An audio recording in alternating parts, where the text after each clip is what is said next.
রিফাত সাহেব, আপনি আপনি আমার বাসায়? আপনি শুধু একটা মিসড কল দিলেই তো হতো। আমি নিজেই চলে যেতাম আপনার বাসায়। আপনি কেন কষ্ট করে এখানে এলেন? বাবা, তুমি কি আগে থেকে রিফাতকে চিনো? আর একজন ড্রাইভারকে এত সম্মান দিয়ে কথা বলার মানে কি? চিনি।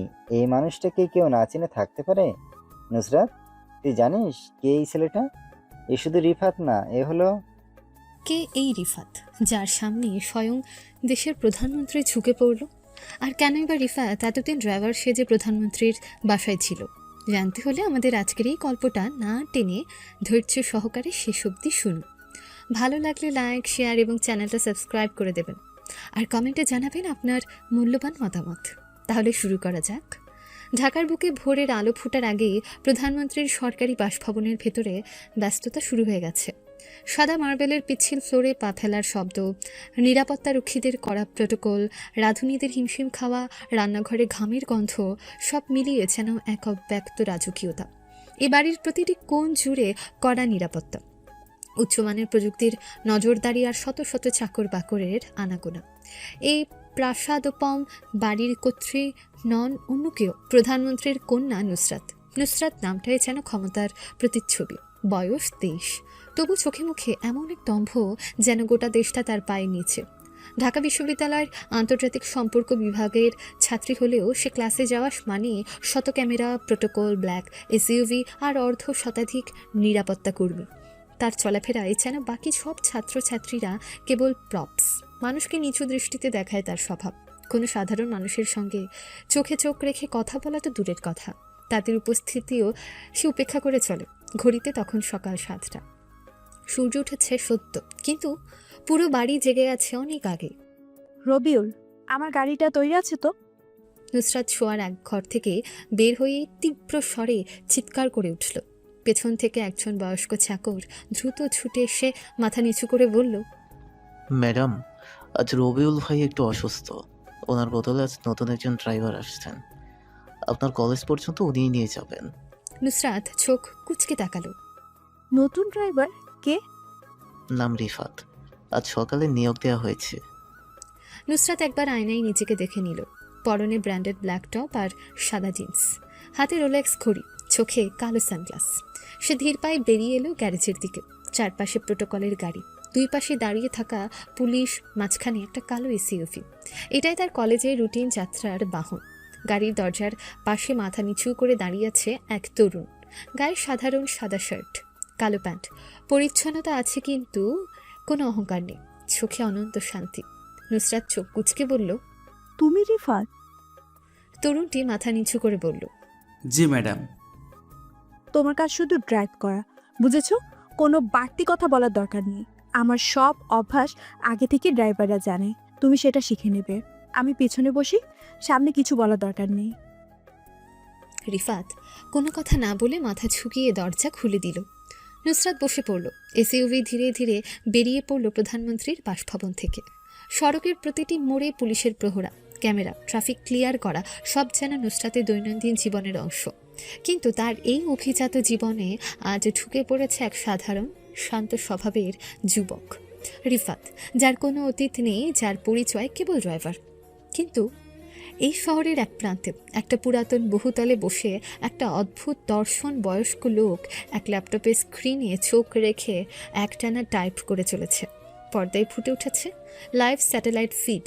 এসইউভিটি চলছে। ভেতরে বসে আছে নুসরাত, সামনে বসা রিফাত।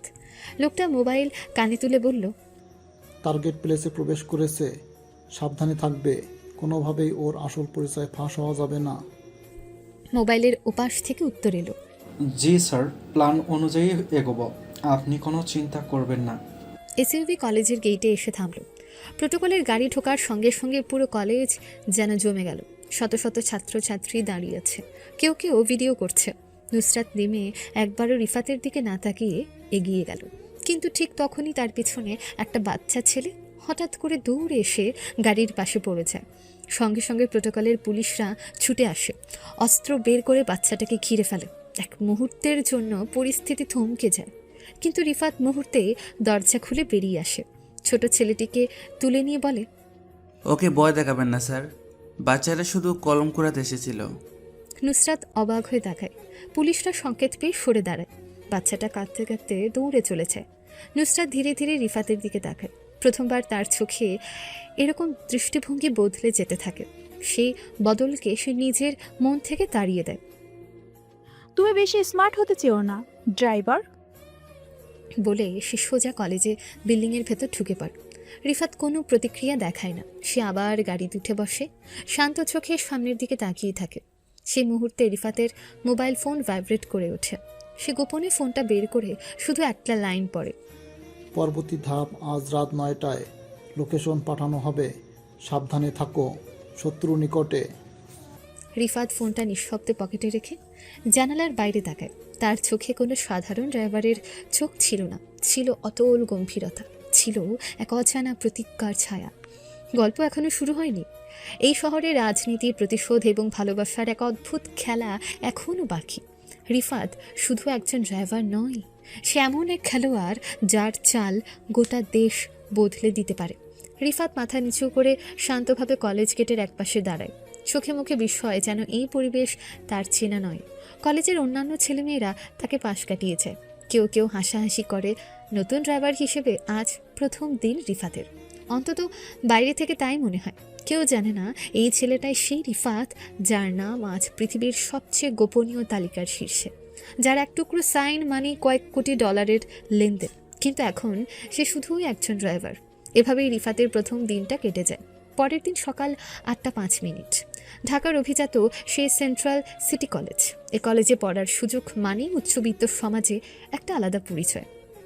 আর এই কলেজে রোজ সকালে বিলাসবহুল কালো এসইউভি এসে থামে। গেটের সামনে দাঁড়ালো দারোয়ান। আজ নতুন একটা মুখ দেখে অবাক। গাড়ি থেকে নেমে আসে গা ছুঁয়ে যাওয়া সাদা শার্ট, সাধারণ ট্রাউজারে এক তরুণ, নাম রিফাত। এসইউভির পেছনের দরজা খুলে নেমে আসে সেই কিশোরী যে এই কলেজের সবচেয়ে আলোচিত নাম, দেশের প্রধানমন্ত্রীর মেয়ে নুসরাত আলীম চৌধুরী। চোখে রোদ চশমা, হাতে প্রাডোর ব্যাগ, গায়ে জায়রের পাস্টেল ব্লেজার। তার সঙ্গে সঙ্গে নামী দুই বান্ধবী, অহনা ও মিশা। দুজনেই অভিজাত, দাম্ভিক এবং অহংকারী। অহনা বলে ওঠে, আজকে তো নতুন ড্রাইভার দেখছি। নুসরাত চশমা নামিয়ে রিফাতের দিকে তাকায়, চোখে একরকম অবজ্ঞা। মা বদলে দিয়েছে, আগেরটা নাকি সিকিউরিটির বাহিরে চলে গিয়েছিল। মিশা হাসে। কি যে দারিদ্র চেহারা! ড্রাইভার হলেও একটা ব্র্যান্ডের জামা তো পরা উচিত ছিল, দেখেই বোঝা যায় খ্যাত অশিক্ষিত গরিব গাইয়া। নুসরাত অবহেলায় বলে, ওদের জন্মই তো গেড়েছে, হাইটটাও তো দেখি অদ্ভুত। রিফাত এসব শুনেও একটাবারের জন্য চোখ তুলে তাকায় না, মাথা নিচু করে দাঁড়িয়ে থাকে। শুধু ঠোঁটের কোণে অদৃশ্য এক হাসি রেখা ফুটে ওঠে। কলেজ ক্যান্টিন, দুপুর 12টা। নুসরাত, অহনা ও মিশা বসেছে ভিআইপি টেবিলে। পাশেই বসে কয়েকজন ছেলে, তাদের নেতা রিয়াদ। একটা ধূর্ত চোখে নুসরাতকে দেখে। রিয়াদ বলল, নুসরাত, আজকে তোমাকে 1 কাপ কফি খাওয়াতে ইচ্ছে করছে। নুসরাত চোখ তুলে তাকায় না। তুমি ক্যান্টিনে কেন? অন্য লোককে বলো, এখানে এসে বারবার বিরক্ত করো না। রিয়াদ উঠে এসে টেবিলের পাশে দাঁড়ায়। তুমি ভাবো না আমি তো খালি কফির অফার দিচ্ছি, চা হলে দিতাম না। মিশা ভ্রু কুচকে বলে, দেখো রে, তোমার সাহস কত! জানো না নুসরাতকে, বেশি বাড়াবাড়ি করো না। রিয়াদ হেসে বলে, আমি জানি ওকে, কিন্তু আমি তো ভয় পাই না। এই পুরো ঘটনার মধ্যে এক কোণে বসে থাকা রিফাত খুব নীরবে সব দেখছিল। সে চোখ তুলে তাকায়, তারপর ধীর পায়ে উঠে আসে। কাউকে কিছু না বলে রিয়াদকে একপাশে ডাকে। রিয়াদ অবাক হয়ে যায়। কি হলো ড্রাইভার ভাই? রিফাত কানের কাছে মুখ নিয়ে ফিসফিস করে কিছু বলে, মাত্র 4 শব্দ। রিয়াদের মুখ ফ্যাকাশে হয়ে যায়, চোখে ভয়। সে কোনো কথা না বলে সেখান থেকে এসে নুসরাতের সামনে দাঁড়িয়ে বলে, সরি নুসরাত, আমার ভুল হয়ে গেছে, ক্ষমা করে দাও, তোমাকে আর কোনোদিন বিরক্ত করবো না। অহনা বলে, ওই ড্রাইভারটা কিছু করলো নাকি? নুসরাত হেসে বলে, ও কিছু করতে পারবে না, এইসব লোকদের সাহস শুধু গ্যারেজের মধ্যে। আর মনে হয় রিশাদ ভুল বুঝতে পেরেছে। ঠিক আছে, তোমাকে ক্ষমা করে দিলাম, আর কোনোদিন যেন এরকম করতে না দেখি। রাত 11টা, ধানমন্ডি। রিফাত তার ছোট্ট ভাড়া বাসার ছাদে বসে আছে, হাতে মোবাইল। সে এক নম্বরে ফোন দেয়। অপর প্রান্তে এক নারী কণ্ঠ। তুমি ঠিক জায়গায় আছো? রিফাত বলে, হ্যাঁ, আজ একটা ঘটনা ঘটলো, কিন্তু আমি কভার করে ফেলেছি। নারী কণ্ঠটি বলে, নুসরাত যেন কিছু সন্দেহ না করে। তার চারপাশে ঠিকই সব তথ্য সংগ্রহ করো। আর মনে রেখো, তুমি এখন শুধুই একজন ড্রাইভার। নিজের পরিচয় ফাঁস করলেই মিশন শেষ। রিফাত নরম গলায় বলে, আমি জানি, তবে একটা কথা বলতে হয়। এই মেয়েটি অতিরিক্ত অহংকারী। ধৈর্য রাখতে কষ্ট হচ্ছে। তোমাকে পারতেই হবে রিফাত। ফোন কেটে যায়। ছাদের নিচে নেমে যায় সে। নুসরাতের ঘরে গভীর রাতে নুসরাত আয়নার সামনে বসে আছে। হঠাৎ আজকের ঘটনাটা মনে পড়ে। রিয়াদ কেন হঠাৎ ভয় পেয়ে পালিয়ে গেল? তার পাশে তো তখন কেবল সেই নতুন ড্রাইভার রিফাত ছিল। সে চোখ বন্ধ করে ভাবে। ও কি করলো? তার চোখে অজানা কৌতূহল। মনে মনে সে ভাবে, আজ যদি ও না থাকতো তবে? রিফাত জানে সে এক ঝড়ের মধ্যে প্রবেশ করেছে, আর এই ঝড়ের কেন্দ্রেই আছে নুসরাত।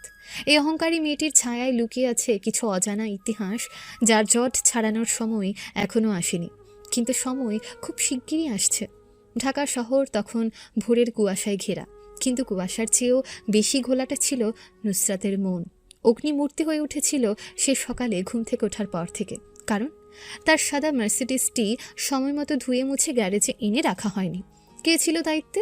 সেই ছেলেটা রিফাত, নতুন ড্রাইভার। নুসরাতের দৃষ্টিতে সে বহুত বেশি ভদ্র, অতটাই ভদ্র যে সন্দেহজনক। নুসরাতের শোবার ঘর থেকে বের হয়ে আসার শব্দ শুনে সার্ভেন্টরা লাইন ধরে দাঁড়িয়ে যায় করিডোরে। সামনে হাঁটতে হাঁটতে সে জিজ্ঞেস করে, আমার গাড়িটা কোথায়? মিনতি নামে এক কাজের মেয়ে বলে, ম্যাডাম, রিফাত ভাইয়া গাড়ি নিয়ে গ্যারেজেই আছে, ধোয়া হচ্ছে। নুসরাত থেমে যায়, ঠোঁটের কোণে তীব্র বিদ্রুপ। গাড়ি ধোয়াতে এতক্ষণ লাগে? ও কি হাত দিয়ে পানি তৈরি করে? তখনই দরজায় রিফাত প্রবেশ করে। গায়ে সাদা শার্ট, কালো প্যান্ট, চোখে চশমা। শান্ত ভঙ্গিতে বলে, ম্যাডাম, সময় বেশি লাগার জন্য দুঃখিত। গাড়িটা এখন একদম রেডি, কিন্তু পেছনের চাকার কাছে একটু স্কেচ ছিল, সেটা সারাতে দেরি হয়েছে। নুসরাত সামনে এগিয়ে গিয়ে চোখে চোখ রেখে বলে, তুমি কি বলছো? আমার সময়ের দাম কত? রিফাত মাথা নিচু করে বলে, বুঝি ম্যাডাম, আপনি চাইলে কাল থেকে আরও 1 ঘন্টা আগে শুরু করব। নুসরাতের ঠোঁট বাঁকা হয়।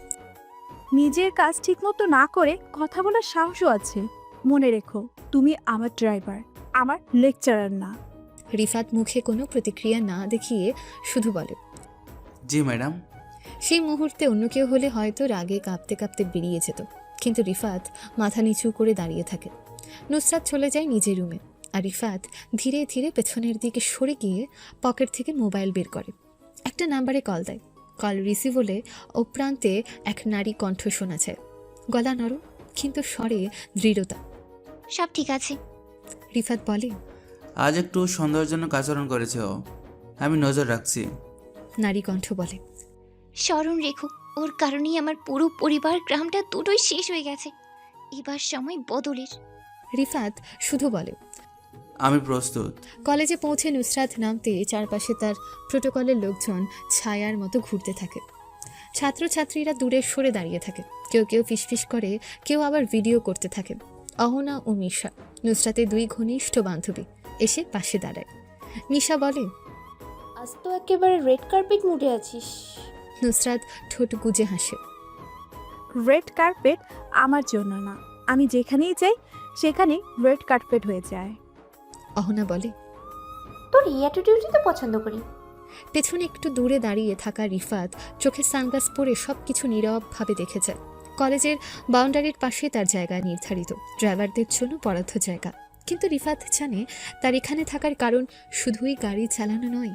কলেজ একটা ক্লাসের মধ্যে প্রবেশ করে এক নতুন লেকচারার, নাম তাহমিদ সিদ্দিকী। সে ক্লাসে বসে আছে নুসরাত, অহনা, মিশা সহ আরও অনেক ছাত্রছাত্রী। তাহমিদ ক্লাসের শুরুতেই বলেন, আজ আমি একটা প্রশ্ন দিয়ে শুরু করব। যদি আপনারা দেশের প্রধানমন্ত্রী হতেন, কি করতেন? সবাই উত্তেজনায় ফুসফুস ফুলিয়ে বসে। নুসরাত হাত তোলে, আমি যদি প্রধানমন্ত্রী হতাম তাহলে দেশের সিস্টেমটাই এমন করতাম যেন গরিব দুঃখীরা আর আমাদের রাস্তা আটকে রাখতে না পারে। সারা ক্লাস স্তব্ধ। তাহমিদ কপালে ভাঁজ ফেলে বলেন, অত্যন্ত বিতর্কিত মন্তব্য, কিন্তু ধন্যবাদ আপনার সাহসের জন্য। রিফাত সে সময় কলেজের বাইরে বসে হেডফোনে ক্লাসের অডিও শুনছিল। সে আসলে জানে প্রতিটা পদক্ষেপ নজরে রাখতে হবে, কারণ নুসরাতের কোনো কথাই স্রেফ কথা মাত্র নয়। সে কথার আড়ালে লুকিয়ে থাকে ইতিহাস, রাজনীতি এবং প্রতিহিংসা। সন্ধ্যার দিকে কলেজ শেষে ফেরার পথে হঠাৎ রাস্তায় নুসরাতের গাড়ির সামনে একটা ছোট ছেলে পড়েছে। রিফাত তড়িঘড়ি ব্রেক কষে থেমে যায়। নুসরাত ক্ষিপ্ত হয়ে বলে, এভাবে গাড়ি থামো কেন? ও তো রাস্তার ছেলে, মরে গেলে কি হতো? রিফাত নিচে নেমে ছেলেটাকে তুলে নেয়। গায়ে কিছুটা কাদা মাখা, চোখে ভয়। তোমার নাম কি? ছেলেটা কাপা গলায় বলে, রনি। রিফাত তার হাতে একটা চকলেট দিয়ে বলে, সাবধানে চলাফেরা করবে। তারপর নিজের পকেট থেকে কিছু টাকা বের করে দেয়। নুসরাত গাড়ির ভেতর থেকে রিফাতকে গম্ভীর চোখে দেখে, কি যেন বোঝার চেষ্টা করে। এই ছেলেটা সত্যি কি এত ভালো, না এর নিচে অন্য কিছু লুকানো আছে? রাতে নিজের ঘরে আয়নার সামনে দাঁড়িয়ে নুসরাত নিজেকে প্রশ্ন করে, এই ছেলেটার মধ্যে এতটা ধৈর্য আসে কোথা থেকে? এমনভাবে তো কেউ হাসি মুখে অপমান সহ্য করে না, কেন? তার চোখে পড়ে রিফাতের চোখ, যে চোখে সব কিছু দেখে কিন্তু কিছু বলে না, যেন এক বদ্ধ কাহিনীর নীরব নায়ক। এদিকে রিফাত তার ছোট ঘরে বসে আছে। রিফাতের সে ফোনটা রিং হতে থাকে, আবার সে ফোন তোলে। একই নারী কণ্ঠ বলে, পরবর্তী ধাপ শুরু করতে হবে। নুসরাতকে বিশ্বাস করাও যাতে সে তোমাকে নিজের গোপন জায়গায় প্রবেশ করতে দেয়। রিফাত উত্তর দেয় না, শুধু আয়নার সামনে দাঁড়িয়ে নিজের গলায় হাত বুলিয়ে বলে, সময় আসছে। ঢাকার অভিজাত এলাকা গুলশান 2-এর একটা বিশাল প্রাসাদের মতো বাড়ির গেট দিয়ে বেরিয়ে আসার সময় রিফাত নিজের মাথা নিচু করে গাড়ির দরজা খুলে দাঁড়িয়েছিল। ঠিক তখনই অভ্যন্তরীণ ল্যান্ডলাইনের ঘন ঘন রিং তার কানে এসে লাগলো। নুসরাত তখনও বারান্দা থেকে নিচের দিকে তাকিয়ে দেখছিল, মুখে বিরক্তির ছাপ। তুমি কি এখনো ওইখানেই দাঁড়িয়ে আছো? এক কাজ ঠিকমতো করতে পারো না, তাই না? নুসরাতের কণ্ঠ গর্জে উঠল উপর থেকে। রিফাত মাথা নিচু করেই উত্তর দিল, মাফ করবেন, আমি এখনই গেট খুলে দিচ্ছি ম্যাডাম। নুসরাত নিচে নেমে এলো, মাথায় সানগ্লাস, হাতে ডায়মন্ড ওয়াচ আর সেই চিরচেনা গর্জন মুখর ভঙ্গিমা। তুমি ড্রাইভার না? তোমার কাজ কি? তোমাকে আমি গেট খোলার জন্য নিয়ে এসেছি, নাকি গাড়ি চালানো?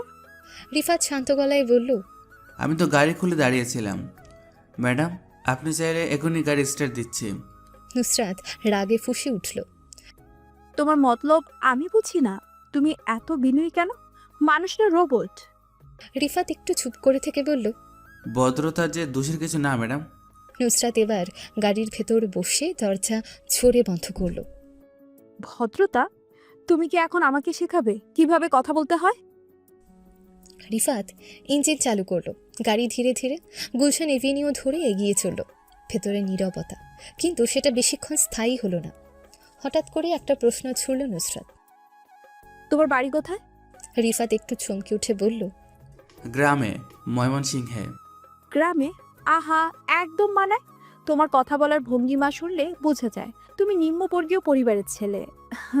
শিক্ষিতদের মতো ভাব করার দরকার নেই। এই কথার পর রিফাত কয়েক সেকেন্ড চুপ করে রইল, তারপর ধীর গলায় বলল, ম্যাডাম, আমি কেবল আমার দায়িত্ব পালন করি, ব্যাকগ্রাউন্ড যাই হোক কাজটাই মুখ্য। নুসরাত হেসে উঠল, তোমাকে কে এত কথা বলতে বলেছে? তুমি কি ড্রাইভার না মোটিভেশনাল স্পিকার? রিফাত এবার একটু শক্তভাবে বলল, আপনি যেভাবেই নেন, আমি শুধু সত্য বলি। তাহলে শোনো সত্যটা। তুমি একটা অদ্ভুত লোক, সবসময় মাথা নিচু, চোখে ননতা, আর কথায় জ্ঞান ঝরে পড়ছে। আমার তো মাঝে মাঝে মনে হয় তুমি একটা ছদ্মবেশে থাকা। এক মুহূর্ত থেমে যায় নুসরাত।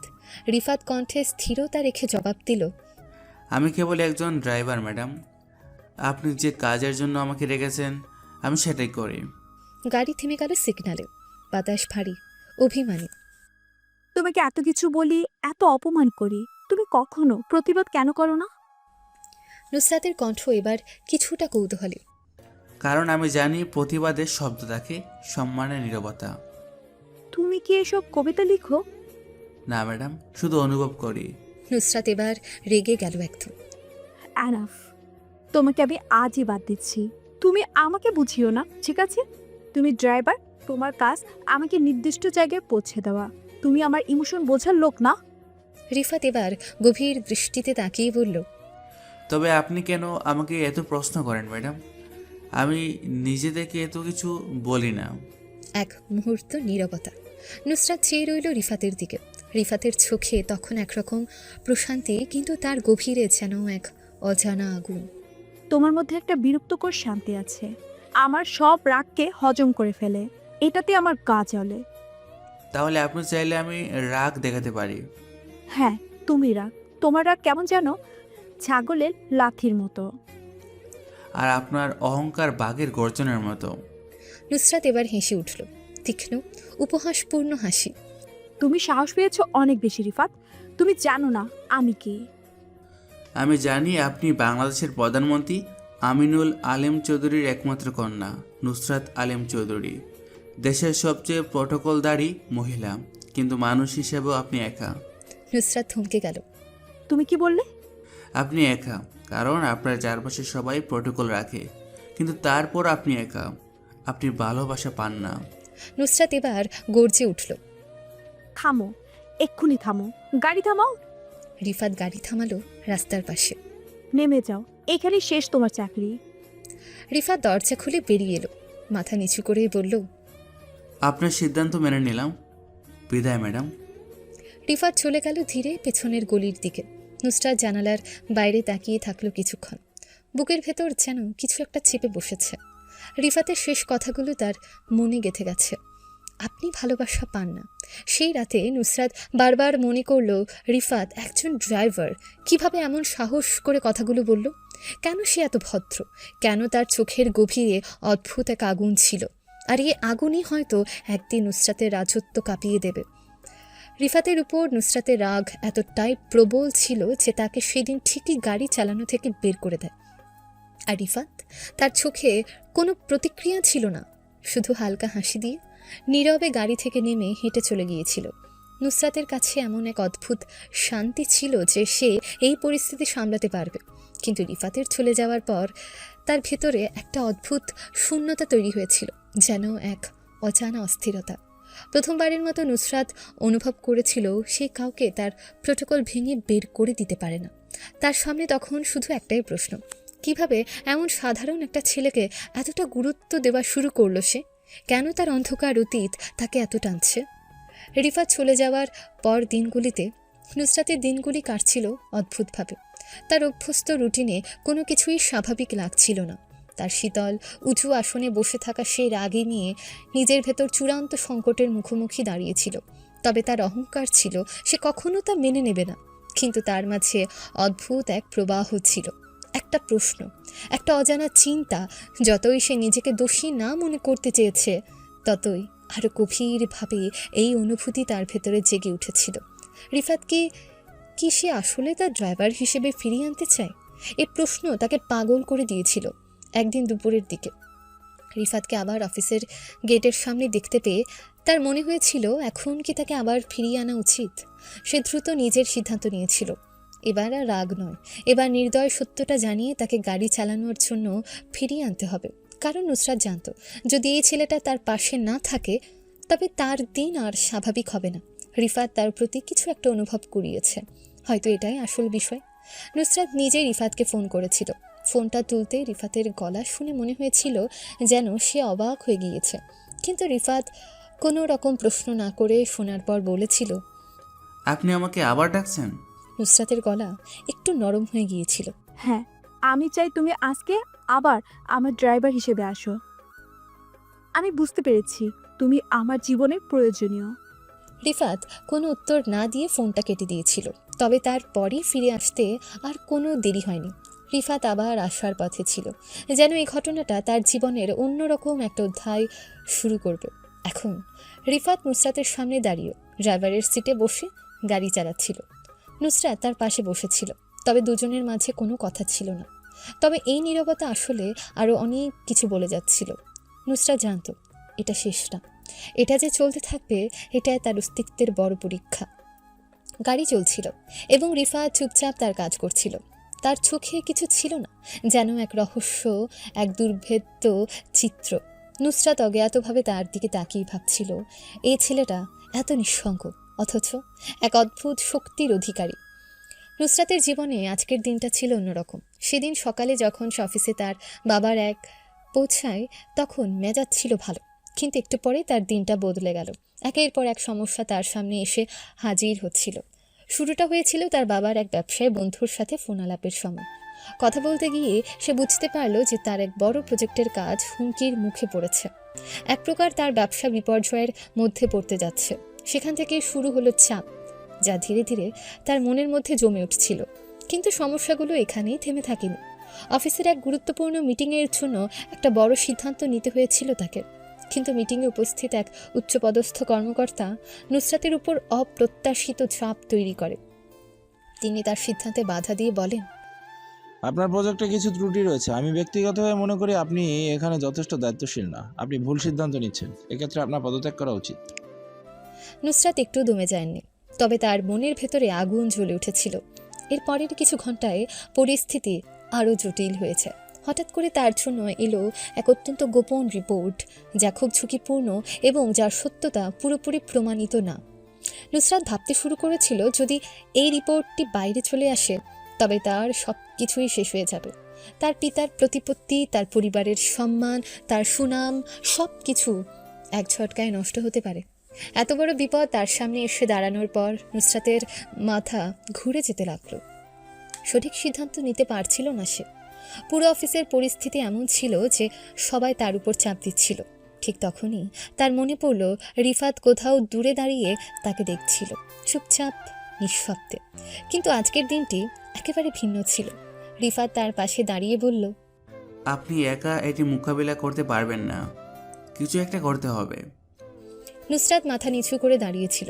তার অস্থির মন শান্ত করার জন্য রিফাতের কথায় যেন কিছুটা স্বস্তি পেল। সে জানত রিফাত এতটা ভদ্র এবং নিঃশব্দ হলেও তার ভেতরে কিছু শক্তি রয়েছে যা তার বিপদে কাজে লাগতে পারে। রিফাত আবার বলল, আপনার জন্য কিছু করার জন্য আমি আছি। এই সংকট আপনি একা কাটিয়ে উঠতে পারবেন না, আপনি আমাকে বিশ্বাস করুন। কিছুক্ষণ নীরবতার পর নুসরাত ধীরে ধীরে বলল, তুমি কি করতে পারবে? তুমি তো আমার ড্রাইভার ছাড়া আর কিছুই না। রিফাত হাসল, কিন্তু তার হাসিটা যেন একটু রহস্যময় ছিল। আপনি জানেন না আপনি কি বলছেন। অনেক কিছুই, এমনকি একজন ড্রাইভারও পারে যদি সে সঠিক পথ রাখে। তারপর নুসরাতের জীবনে সবচেয়ে বড় বাঁক ঘুরে গেল। রিফাত তার ড্রাইভার নয়, বরং একজন দক্ষ শীর্ষ রিসার্চ বিশেষজ্ঞ, কৌশলী এবং গোপন সেবা প্রদানকারী একজন পেশাদার। সে জানত কিভাবে একটা জটিল পরিস্থিতির সমাধান করা যায়। রিফাত তাকে বোঝালো কিভাবে সে তার সমস্ত সমস্যার সমাধান করতে পারে এবং কিভাবে তিনি সেই বিপদের মোকাবিলা করবেন যা এখন তাকে হুমকি দিচ্ছে। রিফাতের পরামর্শে নুসরাত দ্রুত কিছু সিদ্ধান্ত নিল। রিফাতই তার জন্য গুরুত্বপূর্ণ তথ্য সংগ্রহ করল, যা অতি গোপন ছিল। সে জানিয়ে দিল, আপনার বিপদ আমরা কাটিয়ে উঠতে পারবো, তবে আপনি প্রথমে আপনার ভুলগুলো মেনে নিন, এরপর সঠিক সিদ্ধান্ত নিতে হবে। রিফাত সেই গোপন রিপোর্টের মধ্য থেকে একটা গুরুত্বপূর্ণ তথ্য বের করল, যা একদম সঠিক সময়ে তার কাছে আসলো। সে তথ্যটা সরাসরি সংশ্লিষ্ট কর্তৃপক্ষের কাছে পৌঁছানোর আগে নুসরাত এটা ব্যবহার করে তার ব্যবসা বিপর্যয় কাটিয়ে উঠতে পারে।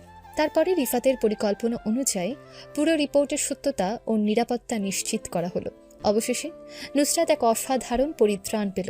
তার জীবন থেকে সংকট সরে গেল, আর রিফাত তার দিকে চুপচাপ তাকিয়েছিল। নুসরাত জানত সে এখন আর একা নয়, তাকে আর কেউ অপমান করতে পারবে না।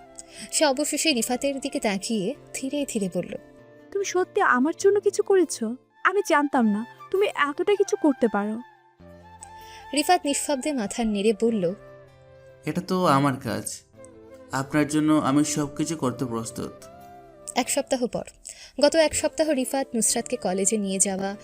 নুসরাতের বাবা রাজনৈতিক ও বিভিন্ন কাজের জন্য বেশিরভাগ বাহিরে থাকে, যার জন্য মাঝে মাঝে বাবার বিভিন্ন অফিসে আসা যাওয়া দেখাশোনা নুসরাত নিজে করে। একদিন রাত তখন প্রায় 12:15। ঢাকার উপকণ্ঠে বিলাসবহুল এক রিসোর্টের ফ্ল্যাট বাড়ির ছাদে দাঁড়িয়ে নুসরাত আকাশের দিকে তাকিয়েছিল। সে জানে এখানে আসাটা তার ভুল ছিল। নিজের অহংকারে, রাগে, গর্বে সে আজ এমন একটা জায়গায় এসেছে যেখানে তার চারপাশে শুধু ভদ্রতার মুখোশ পরা মানুষ, আসলে যাদের অধিকাংশই হিংস্র। আজ সন্ধ্যাবেলা বন্ধুদের সাথে রিসোর্টে পার্টির কথা উঠতেই সে সিদ্ধান্ত নেয় সিকিউরিটি ছাড়াই যাবে। নিজের গর্ব আর একচেটিয়া শক্তির উপর ভরসা রেখে বলল, আমি কারো দয়া নিয়ে চলি না, আমার সিকিউরিটির দরকার নেই। তার ড্রাইভার রিফাত তখন কিছু বলতে গিয়েও থেমে যায়। সে জানতো কিছু বললেই নুসরাত তাকে গাড়ি থেকে নামিয়ে দেবে, যেমন এর আগেও করেছে। তাই সে চুপচাপ তাকে নামিয়ে দিয়ে গাড়ি পার্ক করে দূরে দাঁড়িয়েছিল। কিন্তু রিফাতের মনে সন্দেহ জাগছিল। নুসরাতের কয়েকজন বন্ধুর মুখে চাপা উত্তেজনা আর অদ্ভুত হাসি তাকে কাঁটা দিয়ে উঠেছিল। তাই সে গাড়ি না চালিয়ে রিসোর্টের কাছাকাছি একটা অন্ধকার কোণে অপেক্ষা করতে থাকে। ভেতরে তখন এক অন্যরকম পরিবেশ। নুসরাতের চারপাশে অচেনা কিছু লোক ঘোরাঘুরি করছিল। এক সময় সে বুঝতে পারে এই মানুষগুলো এখানে বন্ধুত্ব বা বিনোদনের জন্য আসেনি। এদের কারো মুখে একটু বিশ্বাসের ছাপ নেই। একজন অচেনা পুরুষ তাকে লক্ষ্য করে ধীরে ধীরে বলে উঠল, তুমি জানো না ম্যাডাম, কিছু পাওয়ার আগে কিছু হারাতে হয়। নুসরাত হেসে উত্তর দেয়, তুমি কি আমাকে ভয় দেখাচ্ছ? তুমি জানো আমি কে? লোকটা ঠান্ডা গলায় বলে, তুমি যতই বড় হও, রাতের অন্ধকারে সবাই এক। আর আজ রাতটা কেবল তোমার জন্য। হঠাৎ কয়েকজন মিলে দরজা বন্ধ করে দেয়। নুসরাত ভয় পায় না, অন্তত মুখে তা দেখায় না, কিন্তু ভেতরে ভেতরে তার হৃৎপিণ্ড ছটফট করতে থাকে। সে নিজের ফোন দিয়ে কাউকে কল দিতে যায়, কিন্তু নেটওয়ার্ক নেই। ঠিক সেই মুহূর্তে একজন লোক তার ফোনটা কেড়ে নেয়। নুসরাত এক ধাক্কায় লোকটাকে ঠেলে দিয়ে জানালার দিকে দৌড় দেয়। কিন্তু সে জানে না নিচে 6 তলার ফাঁকা জায়গা। তার চিৎকার রুমের দেয়ালের ভেতরেই চাপা পড়েছে। লোকগুলো এগিয়ে আসে। কেউ একজন হেসে বলে, শুধু একটা ভিডিও দরকার, তারপর তোমার দুনিয়া শেষ। ঠিক তখনই দরজায় গর্জে উঠে একটা লাথি। ধরাম করে শব্দ হলো। তাদের সবাই থমকে যায়। একজন বলে, এটা আবার কে? দ্বিতীয় ধাক্কায় দরজার একপাশ খুলে যায়। কুয়াশার মধ্য দিয়ে ঢুকে পড়ে একজন, কালো শার্ট, চোখে আগুন, হাতে ধরা এক মোটা লাঠি। রিফাত মুখে কিচ্ছু বলল না। তার চোখে ছিল ঠান্ডা ঘৃণা, আর মুখের পেশিগুলো শক্ত। একটা সিগন্যাল বোঝার আগেই বাঁদিক থেকে একটা ঘুষি উড়ে এলো। রিফাত নিচু হয়ে সে ঘুষি পাশ কাটিয়ে এক ঘূর্ণি লাথি চালালো। ধপ করে শব্দ হলো। লোকটা আছড়ে পড়লো বাঁশের বেঞ্চের উপর। কাঠ ফেটে গেল শব্দ করে। দ্বিতীয়জন লাফিয়ে এসে রিফাতের গলা চেপে ধরল।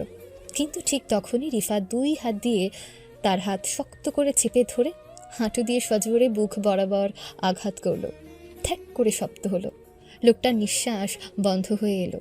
এরপর রিফাত ঘাড় মুচড়ে ফেলে ঠেলে ফেললো তাকে পাশের গ্লাস টেবিলের উপর। ছর করে আওয়াজ হলো, টেবিল চূর্ণ বিচূর্ণ। তৃতীয় আর চতুর্থ জন একসাথে ঝাঁপিয়ে পড়লো পেছন থেকে। একজন ধরে রাখলো, আরেকজন কিল মারলো মুখে। রিফাত দম নিল গভীরভাবে। তারপর আচমকা পেছনে মাথা ঠুকলো। পেছনের লোকটার নাকের উপর ঘুষি মারলো। খ্যাচ করে শব্দ হলো। রক্ত ঝরলো ধারা হয়ে। সে ফাঁকে সে নিজেকে ছাড়িয়ে নিয়ে উল্টে দিল আরেকজনকে। তারপর একেবারে মাটিতে ফেলে বুটের গোড়ালি চালালো পেট বরাবর। 5 নম্বর লোকটা সবচেয়ে বিশাল, সে রড নিয়ে এগিয়ে এলো। এবার তোকে আমি খুঁচিয়ে মেরে ফেলবো। রিফাত চুপচাপ দাঁড়ালো। লোকটা এক রড চালালো। রিফাত তার কবজি ধরে ঘোরালো। রডটা খুলে নিল হাতে। তারপর সেই রড দিয়ে এক প্রচণ্ড ঘা লাগায় মাথায়। ঠ্যাং করে শব্দ হলো। লোকটা ছিটকে পড়লো দূরের সোফায়। কান দিয়ে রক্ত ঝরছে। বাকি 4 জন আবার উঠল, রক্তে ভেজা, ক্ষিপ্ত, জিঘাংসায় উন্মত্ত। তারা একসাথে ঝাঁপ দিল রিফাতের উপর। এইবার একসাথে 4 জনকে একা সামলাতে হলো। একজন কোমরে লাথি মারল। রিফাত ভারসাম্য হারালেও ঝুঁকে পড়ে একটা কনুই চালালো তার মুখে। দাঁত ছুটে গেল। আরেকজনের চেয়ার তুলে মাথায় মারতে গেল। রিফাত নিচু হয়ে উল্টে দিল চেয়ার সহ লোকটাকে। তারপর তার মাথা চাপা দিয়ে হাঁটু চালালো। মাটিতে রক্তের ছোপ। তৃতীয় জন রিফাতকে চেপে ধরেছিল। তার পেছন থেকে হাতে চাপা দিয়ে চোখে আঙুল ঢুকিয়ে দিল রিফাত। চিৎকার করে লোকটা ছুটে গেল বাথরুমের দিকে। চারপাশে তখন শুধু কর্কশ নিঃশ্বাস। বৃষ্টির মতো ঘাম ঝরছে রিফাতের গা থেকে। ভাঙা টেবিল, রক্তমাখা দেয়াল, ছেঁড়া সোফা আর ছটফট করতে থাকা 4 জন গুন্ডা। নুসরাত তখন ছায়ার আড়াল থেকে শুধু দেখছিল। একটা ছেলে যে ড্রাইভার ছিল তার কাছে, সে 5 জনকে একাই ধ্বংস করে দিল। রিফাত ধীরে ধীরে নুসরাতের দিকে এগিয়ে আসে।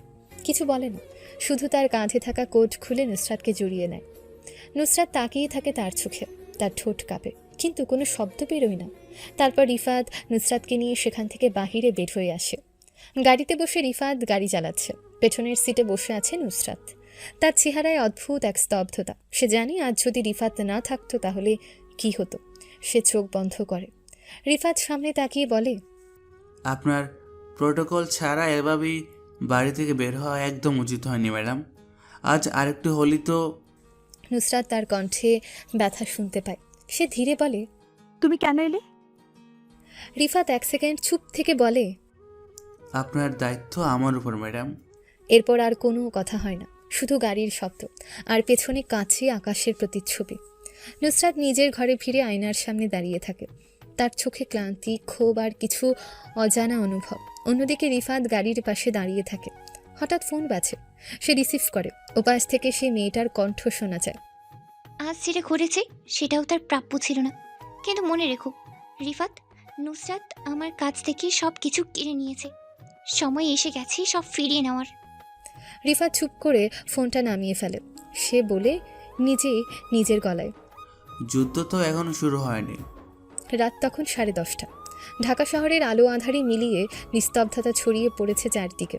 গাড়ির ভিড় কমে এসেছে, অথচ শহরের বাইরে একটা অজানা বস্তিতে তখনও ঠিমঠিম করে জ্বলছে কিছু কেরোসিন বাতির আলো। এই জায়গাটার নাম খুব কম মানুষই জানে, আলোর তলা। এই অন্ধকারেই আজ গাড়ি থামিয়ে দাঁড়িয়েছিল রিফাত। যে এখন বাংলাদেশের প্রধানমন্ত্রীর কন্যা নুসরাতের ব্যক্তিগত ড্রাইভার, যার পরিচয় সবার চোখে নিছক একজন নম্র বিনয়ী গাড়ি চালক। কিন্তু এই রাতের নির্জনতায় সে এসেছে অন্য কিছু করতে। একটা ছোট খাট ভাঙাচোরা ঘরের সামনে দাঁড়িয়ে কাঁদছিল লোকটা। নাম রফিক, নুসরাতের বাসার ক্লিনার। সেদিন বিকেলে সে কাজে আসেনি, কারণ জানতে চেয়ে রিফাত ফোন করেছিল। রফিক কাঁদো কাঁদো গলায় বলেছিল, ভাই, আমার সিয়া মরতাছে, ওর অপারেশন করা লাগবো, কিন্তু আমি কিছুই করতে পারতাছি না। এটুকুই যথেষ্ট ছিল। রিফাত তখনই বুঝেছিল তাকে যেতে হবে, কারণ এই সমাজে কিছু কিছু লড়াই এমন থাকে যা মানুষের চোখের আড়ালে চলে, আর সেসব লড়াইয়ের জন্য কেউ দাঁড়িয়ে থাকে না। কিন্তু রিফাত দাঁড়ায়, কারণ তার ভেতরে আছে এক আগুন, এক প্রতিজ্ঞা, যে যতদিন বেঁচে থাকবে অসহায়দের পাশে থাকবে। ঘরের ভেতর থেকে কাশির শব্দ আসে। ছোট্ট বাচ্চা ছেলেটা সিয়াম আধো ঘুম আর ব্যথায় কাতরাচ্ছে। পাশে বসে থাকা তার মা বারবার মাথায় পানি দিচ্ছে। রিফাত এগিয়ে যায়, শান্ত কণ্ঠে বলে, রিফাত, আপনারা চিন্তা করেন না, আপনারা কাল সকালে গুলশানে ওরিয়ন মেডিকেলে যান, আমি সব রেডি করে রাখছি। রফিক আটকে ওঠে। ভাই, ওটা তো অনেক বড় হাসপাতাল, আমার তো ওইখানে ঢোকার সামর্থ্য নাই। রিফাত কেবল হাসে। এই সমাজে কিছু দরজা খোলার জন্য টাকা দরকার হয়, আর কিছু দরজা খোলার জন্য ইচ্ছা। কাল সকালে দেখবেন দরজাটা খোলা।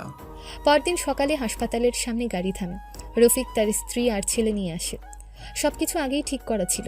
হসপিটালের রিসেপশন ডেস্কে বলা ছিল মিস্টার আরের পক্ষ থেকে সব খরচ আগে থেকেই মিটিয়ে দেওয়া হয়েছে। ডাক্তাররাও প্রস্তুত। ছেলেটার অবস্থা সংকটজনক, কিন্তু সম্ভাবনা আছে। রফিকের স্ত্রীর চোখে পানি, মুখে কেবল একটাই কথা, ভাইয়া, আল্লাহ আপনাকে ভালো রাখুক। অন্যদিকে ঠিক সেই সময়টাতে হাসপাতালের উল্টো দিকের পার্কিং স্পটে দাঁড়িয়েছিল একটা কালো গাড়ি, আর সেই গাড়ির জানালা থেকে তাকিয়েছিল নুসরাত। সে কিছুই বলছিল না, কেবল দেখছিল রিফাত কিভাবে এই কাজটা করছে। সে গাড়ি থেকে নামেনি, দূর থেকেই শুনছিল লোকজনের সব কথা। এই ভাইটা না থাকলে আমার ছেলে আজ মরে যেত। ওকে মন্ত্রী কিছু কই দেখি তো, এমন মানুষ তো চোখেই পড়ে না আজকাল। নুসরাতের বুকের ভেতর হালকা কাঁপুনি চলে আসে। এই ছেলেটা যে তার ড্রাইভার, সে তো কিছুই চায় না বিনিময়ে, না সম্মান, না স্বীকৃতি। রিফাত ফিরে আসে গাড়িতে। নুসরাত তখন চুপ। গাড়ি স্টার্ট দেওয়ার সময় শুধু বলল, তুমি কি করেছিলে ওখানে? রিফাত সামান্য হেসে বলল, একটা কাজ ছিল দরকারি। নুসরাত এবার গম্ভীর গলায় বলল, এই সমাজে দরকারি কাজ এত সহজে কেউ করে না। রিফাত চুপ করে থাকে। গাড়ি এগিয়ে চলে, কিন্তু ভেতরে ভেতরে নুসরাতের মনে প্রথমবার একটা অদ্ভুত প্রশ্ন গেঁথে যায়। এই ছেলেটা আসলে কে? এদিক সেদিক অনেক ঘোরাফেরা করার পর রাত নেমে এসেছে ঢাকার আকাশে। ব্যস্ত নগরে হেঁটে যাওয়া ছায়াগুলোর মধ্যে এখনও একটা লুকানো উত্তাপ রয়েছে। শহরের এক প্রান্তে এক নির্জন মোড়ে দাঁড়িয়েছিল নুসরাতের বিলাসবহুল গাড়িটি। ড্রাইভিং সিটে বসে আছে রিফাত। সে যেন ঠিক আগের মতোই, শান্ত, নির্লিপ্ত, নিজের ভেতরেই গুটিয়ে থাকা এক রহস্যময় ছায়া। কিন্তু আজকের রাতটা ছিল অন্যরকম। নুসরাত পেছনের সিটে বসে আয়নায় নিজের চোখের দৃষ্টি সরিয়ে ফেলতে পারছিল না। আজ সকালে রিফাত যেভাবে একজন দরিদ্র বৃদ্ধ মহিলাকে সাহায্য করেছিল, তা সে নিজ চোখে দেখেছে। যে টাকা এক প্রকার জীবন বদলে দিতে পারে, সে অর্থ তুলে দিয়েছে রিফাত সে অসহায় মহিলার হাতে, বিনিময়ে কিছু না আছে। এই দৃশ্য দেখে নুসরাতের ভেতর একটা অজানা অনুভূতি খেলে গেছে। তার অহংকারে আঘাত লেগেছে, আবার মনের গভীরে একটা কৌতূহল, এক অজানা টান জন্ম নিয়েছে। সে চুপ থাকতে পারল না।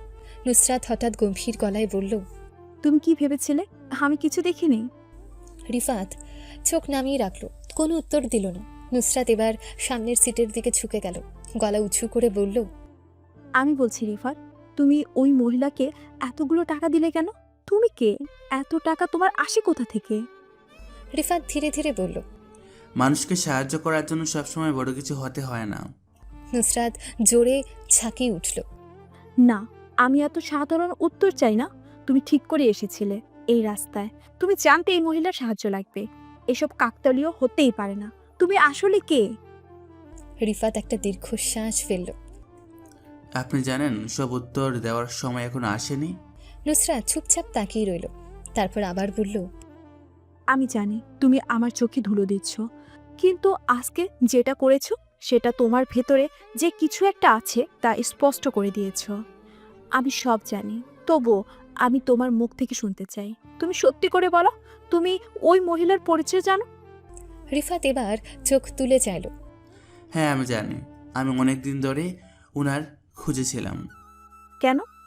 নুসরাত ছড়িয়ে বলল, কারণ তার বাচ্চা অনেক অসুস্থ ছিল। আমি চেয়েছি অন্তত একজনকে একটু স্বস্তি দিতে।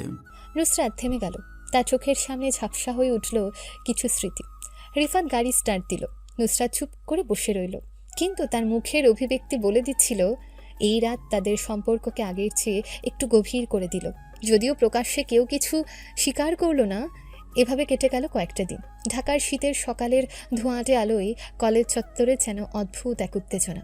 পুরো ক্যাম্পাসে শুধু একটাই আলোচনা, এই সপ্তাহে হতে যাচ্ছে কলেজের বহুল আলোচিত ইন্ডাস্ট্রিয়াল ট্রেনিং ট্যুর। জায়গা বান্দরবানের এক প্রত্যন্ত পাহাড়ি এলাকা। শিক্ষার্থীদের সঙ্গে থাকবে নিরাপত্তা, প্রোটোকল এবং কলেজের বাছাইকৃত সহকারীরা। নুসরাত চুপচাপ বসেছিল কলেজ ক্যাফেটেরিয়ার এক কোণে, মাথায় কালো সানগ্লাস, গায়ে ক্যামেল রঙের ট্রেঞ্চ কোট। পাশে বসে আছে অহনা আর মিশা। তুই যাবি ট্যুরে?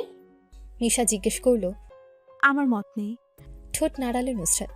আমি এরকম লোকজনের সঙ্গে পাহাড়ে ঘুরতে যাব না। অহনা হালকা হেসে বলল, তোর তো প্রোটোকল সহকারীর অভাব নেই, আর তোর সেই ভদ্র ড্রাইভারটাও তো যাবে। নুসরাতের চোখ এক মুহূর্তের জন্য স্থির হয়ে গেল।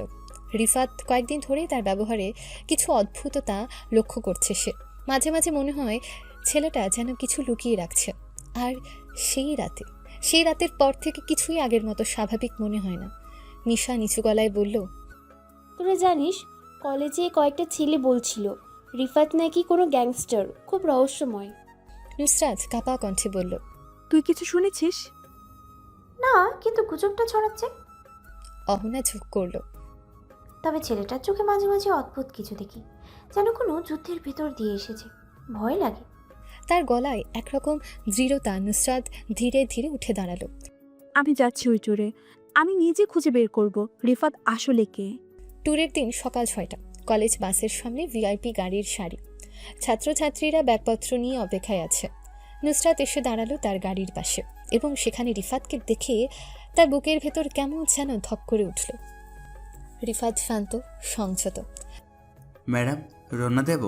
নুসরাত চোখ নামিয়ে বলল, হুম। গাড়ি চলতে লাগলো পাহাড়ের পথে পথে ঘোরানো রাস্তায়। এই গিরিতে নুসরাত, অহনা এবং মিশা। প্রথম কয়েক ঘন্টা নীরবতা, কিন্তু পাহাড়ি পথে একটা সময় গাড়ি থেমে গেল। রাস্তায় পাথর পড়ে আছে। অহনা বলে উঠল, রাস্তাটা তো ব্লক করা। গাড়ি থেকে নামতে নামতে রিফাত বলল, কেউ ইচ্ছে করে করেছে, আপনার গাড়িতে থাকুন। সে পাথর সরাতে লাগলো। সেই সময় কয়েকজন অচেনা লোক পাহাড়ি গাছের আড়াল থেকে বেরিয়ে এলো। এই জায়গা দিয়ে যেতে চাইলে টোল দিতে হবে। নুসরাত চিৎকার করে উঠল, তোমরা জানো আমি কে? লোকটা হেসে বলল, তোমার বাবার ক্ষমতা এখানে চলে না। রিফাত সামনে এসে দাঁড়ালো। তোমরা সরে যাও, নইলে আমার পদ্ধতিতে সরাবো। তুই কে রে? এক পাহাড়ি লোক এগিয়ে এলো লাঠি হাতে। মুহূর্তেই রিফাতের চোখ বদলে গেল, ঠান্ডা, ধারালো। সে এক ঝটকায় লোকটার লাঠি কেড়ে নিয়ে এমনভাবে ছুঁড়ে মারলো যে লোকটা উল্টে গিয়ে পড়ল পাশের গর্তে। একটা গাড়ি আটকে রেখে কার ওপর খেলতে এসেছো? বুঝতে পারছো না? রিফাত ফিসফিস করে বলল, কিন্তু গলায় ছিল বজ্রের মতো গর্জন। তারা ঘাবড়ে গিয়ে পালিয়ে গেল। নুসরাত স্তব্ধ। সে জানে এই রিফাত সে ড্রাইভার নয় যাকে সে প্রতিদিন অপমান করত। তার মুখ থেকে বেরিয়ে এলো একটাই কথা, তুমি কে রিফাত? রিফাত হেসে বলল, আপনার ড্রাইভার ম্যাডাম। গাড়ি আবার চলল, কিন্তু এবার নুসরাতের ভেতর ভীষণ কিছু একটা জ্বলে উঠেছে। ভয় না কৌতূহল? নুসরাত জানালার বাইরে তাকিয়েছিল, চোখে অভিমান, ঠোঁটে নীরবতা। রিফাত স্টিয়ারিংয়ে মনোযোগ রেখে বলে উঠল শান্ত স্বরে, আপনি যদি আবার কোনো বিপদে পড়েন আমি চুপ করে থাকতে পারবো না। নুসরাত চোখ ফিরিয়ে তাকালো তার দিকে। তুমি জানো আমি কিছু জানতে চাইনি। রিফাত একটা ছোট্ট নিঃশ্বাস ফেলল। জানি, কিন্তু জানালেই বা কি হতো? আপনি বিশ্বাস করতেন? নুসরাত চোখ সরিয়ে নিল আবার জানালার বাইরে। আমি জানি তুমি কি করেছো, আমি দেখেছি। গাড়ির ভেতরে ঘন হয়ে উঠল নীরবতা, যেন প্রতিটা শব্দ অপ্রয়োজনীয় মনে হচ্ছিল সেই মুহূর্তে। একটু পর গাড়ি থেমে গেল এক নির্জন রাস্তার ধারে। রিফাত দরজা খুলে বেরিয়ে এলো। আপনি কিছুক্ষণ বিশ্রাম নিন, রাস্তা ক্লিয়ার না হলে এগোনো ঠিক হবে না। নুসরাতও নেমে এলো গাড়ি থেকে, চুপচাপ দাঁড়িয়ে থাকলো তার পাশে। হঠাৎ বলল, তুমি কি সবসময় এমন চুপচাপ নিজের সব কিছু চাপা দিয়ে রাখো? রিফাত একটুও তাকালো না, শুধু বলল, কারো বোঝার মতো নয় আমার গল্প। নুসরাত একটু হেসে বলল, আমারও নয়। রিফাত তার দিকে এক দৃষ্টিতে তাকালো। সেই চোখে কিছু একটা ছিল যা নুসরাত আগে কখনো দেখেনি। কঠোরতা নয়, কষ্ট নয়, একটা অদ্ভুত কোমলতা। আপনি যদি বোঝেন আমি খুশি হব। একটু নীরবতা, তারপর হঠাৎ করেই নুসরাত বলল, তুমি আমাকে আপনি বলো কেন? রিফাত একটু হেসে ফেলল। কারণ আপনি প্রধানমন্ত্রীর কন্যা, আমি একজন আপনার ড্রাইভার। নুসরাত এবার একটু এগিয়ে এলো। তার কণ্ঠে ছিল চাপা রাগ, কিন্তু চোখে যেন ছিল অজানা টান। তুমি জানো না তুমি শুধু একজন ড্রাইভার না। রিফাত তাকালো না, শুধু গাড়ির দিকে এগিয়ে গেল। চলেন, অনেকটা পথ বাকি। গাড়ি আবার চলতে শুরু করলো, কিন্তু এবার সেই নীরবতার আগের মতো নীরব রইল না। তার ভেতরে যেন গুঞ্জন করছিল এক অজানা অনুভূতির জন্ম। নুসরাত জানালার কাছে মাথা হেলিয়ে চোখ বন্ধ করল, কিন্তু তার মুখের রেখায় যেন এক বিন্দু প্রশান্তির ছায়া। আর সেটা রিফাত স্পষ্ট দেখল রিয়ার ভিউ মিররে। গাড়ি চলতে থাকলো। ট্যুর থেকে ঢাকা ফেরার পর চারপাশ যেন হঠাৎ করেই চুপ হয়ে গেছে। ট্যুরে যেভাবে চারদিকে হাসি ঠাট্টা খুনসুটি চলছিল, তার ছিটে ফোটাও নেই আজ। দুপুর গড়িয়ে বিকেল হতে চলেছে। নুসরাত একাই বসে আছে তার রুমের জানালার পাশে, বাইরের দিকে তাকিয়ে কিছু ভাবছে, কিন্তু চোখে এক ধরনের শূন্যতা। মোবাইল স্ক্রিনে কিছুক্ষণ তাকিয়ে থাকলো। স্ক্রিনে ভেসে উঠেছে রিফাতের নাম, অথচ সে কল দেয়নি। অপরদিকে রিফাত ছাদে দাঁড়িয়ে নিচের শহরের আলো ঝলমলে দৃশ্য দেখছে। তার মাথায় ঘুরছে নুসরাতের চেহারা, চোখে অবাধ্যতা, ঠোঁটে অহংকার, তবু যেন সেই চোখে একটা অদ্ভুত মায়া। বিকেল 5:47। নুসরাত রুম থেকে বের হলো। তার হাতে ছোট একটা ব্যাগ, মুখে মেকআপ নেই, একদম সাধারণ ড্রেস পরা। গেট থেকে রিফাতকে ফোন করলো। তুমি কি গেটের কাছে আছো? হ্যাঁ, আমি গাড়ির কাছে দাঁড়িয়ে আছি। চলো কোথাও যাব, ড্রাইভে। রিফাত বুঝলো কিছু একটা ভেতরে চলছে ওর। গাড়ির দরজা খুলে দিল চুপচাপ। নুসরাতও চুপচাপ বসে পড়ল পেছনের সিটে। গাড়ি চলতে লাগলো তার আপন গতিতে। প্রথম কয়েক কিলোমিটার কেউ কোনো কথা বলল না। শেষমেশ নুসরাতই ভাঙল নীরবতা। তুমি এত চুপচাপ থাকো কেন রিফাত? চুপ থাকলে অনেক কিছু ভালোভাবে দেখা যায়, অনেক কিছু বোঝা যায়। নুসরাত জানালার দিকে তাকিয়ে বলল, তুমি কি আমাকে দেখো, বোঝো? রিফাতের ঠোঁটে হালকা এক হাসি খেলে গেল। আমার দেখা আপনার চোখে পড়বে না, আর বোঝার জন্য সময় দরকার। আমার জন্য তোমার সময় আছে? নুসরাতের গলা হালকা কাঁপছিল। থাকতেও পারে, আবার নাও থাকতে পারে। আপনি জানতে চান? আমি সব জানতে চাই, কিন্তু আমি জানাতে চাই না। রিফাত একটু চুপ করে গাড়ির স্পিড কমিয়ে দিল। আপনি কাউকে বিশ্বাস করছেন ম্যাডাম? হঠাৎ করে প্রশ্ন ছুড়ে দিল রিফাত। নুসরাত একটু রেগে বলল, আগে এসব ম্যাডাম ম্যাডাম বলা বন্ধ করো তো, একদম অসহ্য লাগছে আমার। না ম্যাডাম, এটা হয় না। আমি আপনার এখানে কাজ করি। আমি ওসব কিছু বুঝি না। আমাকে নাম ধরে রাখবে এবং তুমি তুমি করে রাখবে, ব্যাস এইটাই ফাইনাল। আর কোনো কথা যেন না শুনি। আচ্ছা ঠিক আছে, ডাকবো। এখন আমার কথার উত্তর দেন। নুসরাত এবার আরো বেশি রেগে যায়। আবার আপনি করে বলছো? ওহ সরি, এবার কি আমার উত্তরটা পাবো? নুসরাত জানালার কাছে ঠেকানো গালে হালকা হাসল। না, কাউকে না, সবাই আমার সামনে মুখোশ পরে থাকে। আমি কি মুখোশ পরে থাকি? তো তুমি অন্যরকম। মাঝে মাঝে ভাবি তুমি কিছু একটা লুকিয়ে রেখেছো, আবার মনে হয় তুমি শুধুই আমাকে চেনো ঠিকভাবে। রিফাত এবার আয়নায় তার দিকে তাকালো, কিন্তু কিছু বলল না। শুধু একটা প্রশ্নই তার চোখে ঝুলে রইল, এই সম্পর্কটা কি শুধু মালকিনা ড্রাইভারের? গাড়ি গিয়ে থামলো পদ্মার চরের এক নির্জন জায়গায়। গা ঘেঁষে বইছে হাওয়া, সূর্য নামার আগের কমলা আলোয় চারপাশ মায়াময় হয়ে উঠেছে। নুসরাত গাড়ি থেকে নামলো, পায়ের নিচে নরম বালি, গলা জড়িয়ে ধরল বাতাস। এই জায়গায় কখনো এসেছো? নুসরাত প্রশ্ন করল। হ্যাঁ, অনেক আগে, যখন কেউ আমাকে চিনত না। এখন কি কেউ চেনে? তোমাকে বাদ দিলে কেউ না। নুসরাত একটু থমকে দাঁড়ালো, তার চোখ ভিজে উঠেছে সেটা বোঝা গেল না, কিন্তু গলার স্বরে অদ্ভুত কাঁপন। তুমি থাকবে আমার পাশে? আমি তো আছি। একটু দূরে দাঁড়িয়ে থাকা দুজন মানুষ, কেউ মালকিন কেউ ড্রাইভার, কিন্তু তাদের চোখের ভাষা বলছে ভিন্ন কিছু। হঠাৎ একটা ফোন এলো নুসরাতের। ফোনে কয়েক সেকেন্ড চুপ থাকার পর সে বলল, চলো ফিরি। গাড়ি ফেরার পথে আবারও নীরবতা, কিন্তু এবার সেই নীরবতা অসহ্য নয়, বরং এক ধরনের আরামদায়ক অনুভব, যেন এই নীরবতার মাঝে কথা বলা হচ্ছে। গাড়ি ধুলো উড়িয়ে শহরের রাস্তায় ছুটে চলেছে। পদ্মার চর থেকে ফিরে আসার যেন সব কিছু একটু বেশিই শান্ত। মনের ভেতরে এক অদ্ভুত ভার এসে জমে উঠেছে, বিশেষ করে নুসরাতের মনে। ঘরে ফিরে দরজা বন্ধ করে আয়নার সামনে দাঁড়িয়েছিল নুসরাত। নিজের চেহারার দিকে তাকিয়ে সে অজান্তে একটা প্রশ্ন করে ফেলেছিল। ও আমার জন্য এত কিছু করলো কেন? আমি তাকে এত অবহেলা অপমান করার পরও সেই রাতে নিজের জীবন বাজি রেখে আমাকে বাঁচালো। এটা কি শুধুই দায়িত্ব, নাকি তার চোখে আমি কিছু আলাদা? কিন্তু তার মুখ তো কখনো কিছু বলে না। আর আমি বা এত দুর্বল হয়ে যাচ্ছি কেন তার প্রতি? কি হচ্ছে আমার সাথে? একটা চিন্তা তাকে খুঁচিয়ে খুঁচিয়ে বেড়াচ্ছে। রিফাত কে? পরদিন সকালে নুসরাত আজ আর তার অগোছালো অহংকারের ছায়ায় ঢাকা নেই, বরং অনেক বেশি পরিপাটি, গম্ভীর এবং চিন্তামগ্ন। অহনা এবং মিশা জানে কিছু একটা হয়েছে, কিন্তু তারা প্রশ্ন করতে সাহস পাচ্ছে না। অহনা ফিসফিস করে বলল, তুই দেখেছিস নুসরাত কি শান্ত হয়ে গেছে? মিশা মাথা নাড়ালো। ট্যুরে কিছু একটা হয়েছে, কিন্তু রিফাত আর ওর চোখে চোখে এমন একটা জিনিস আমি দেখেছি। নুসরাত তীব্র চোখে তাকালো।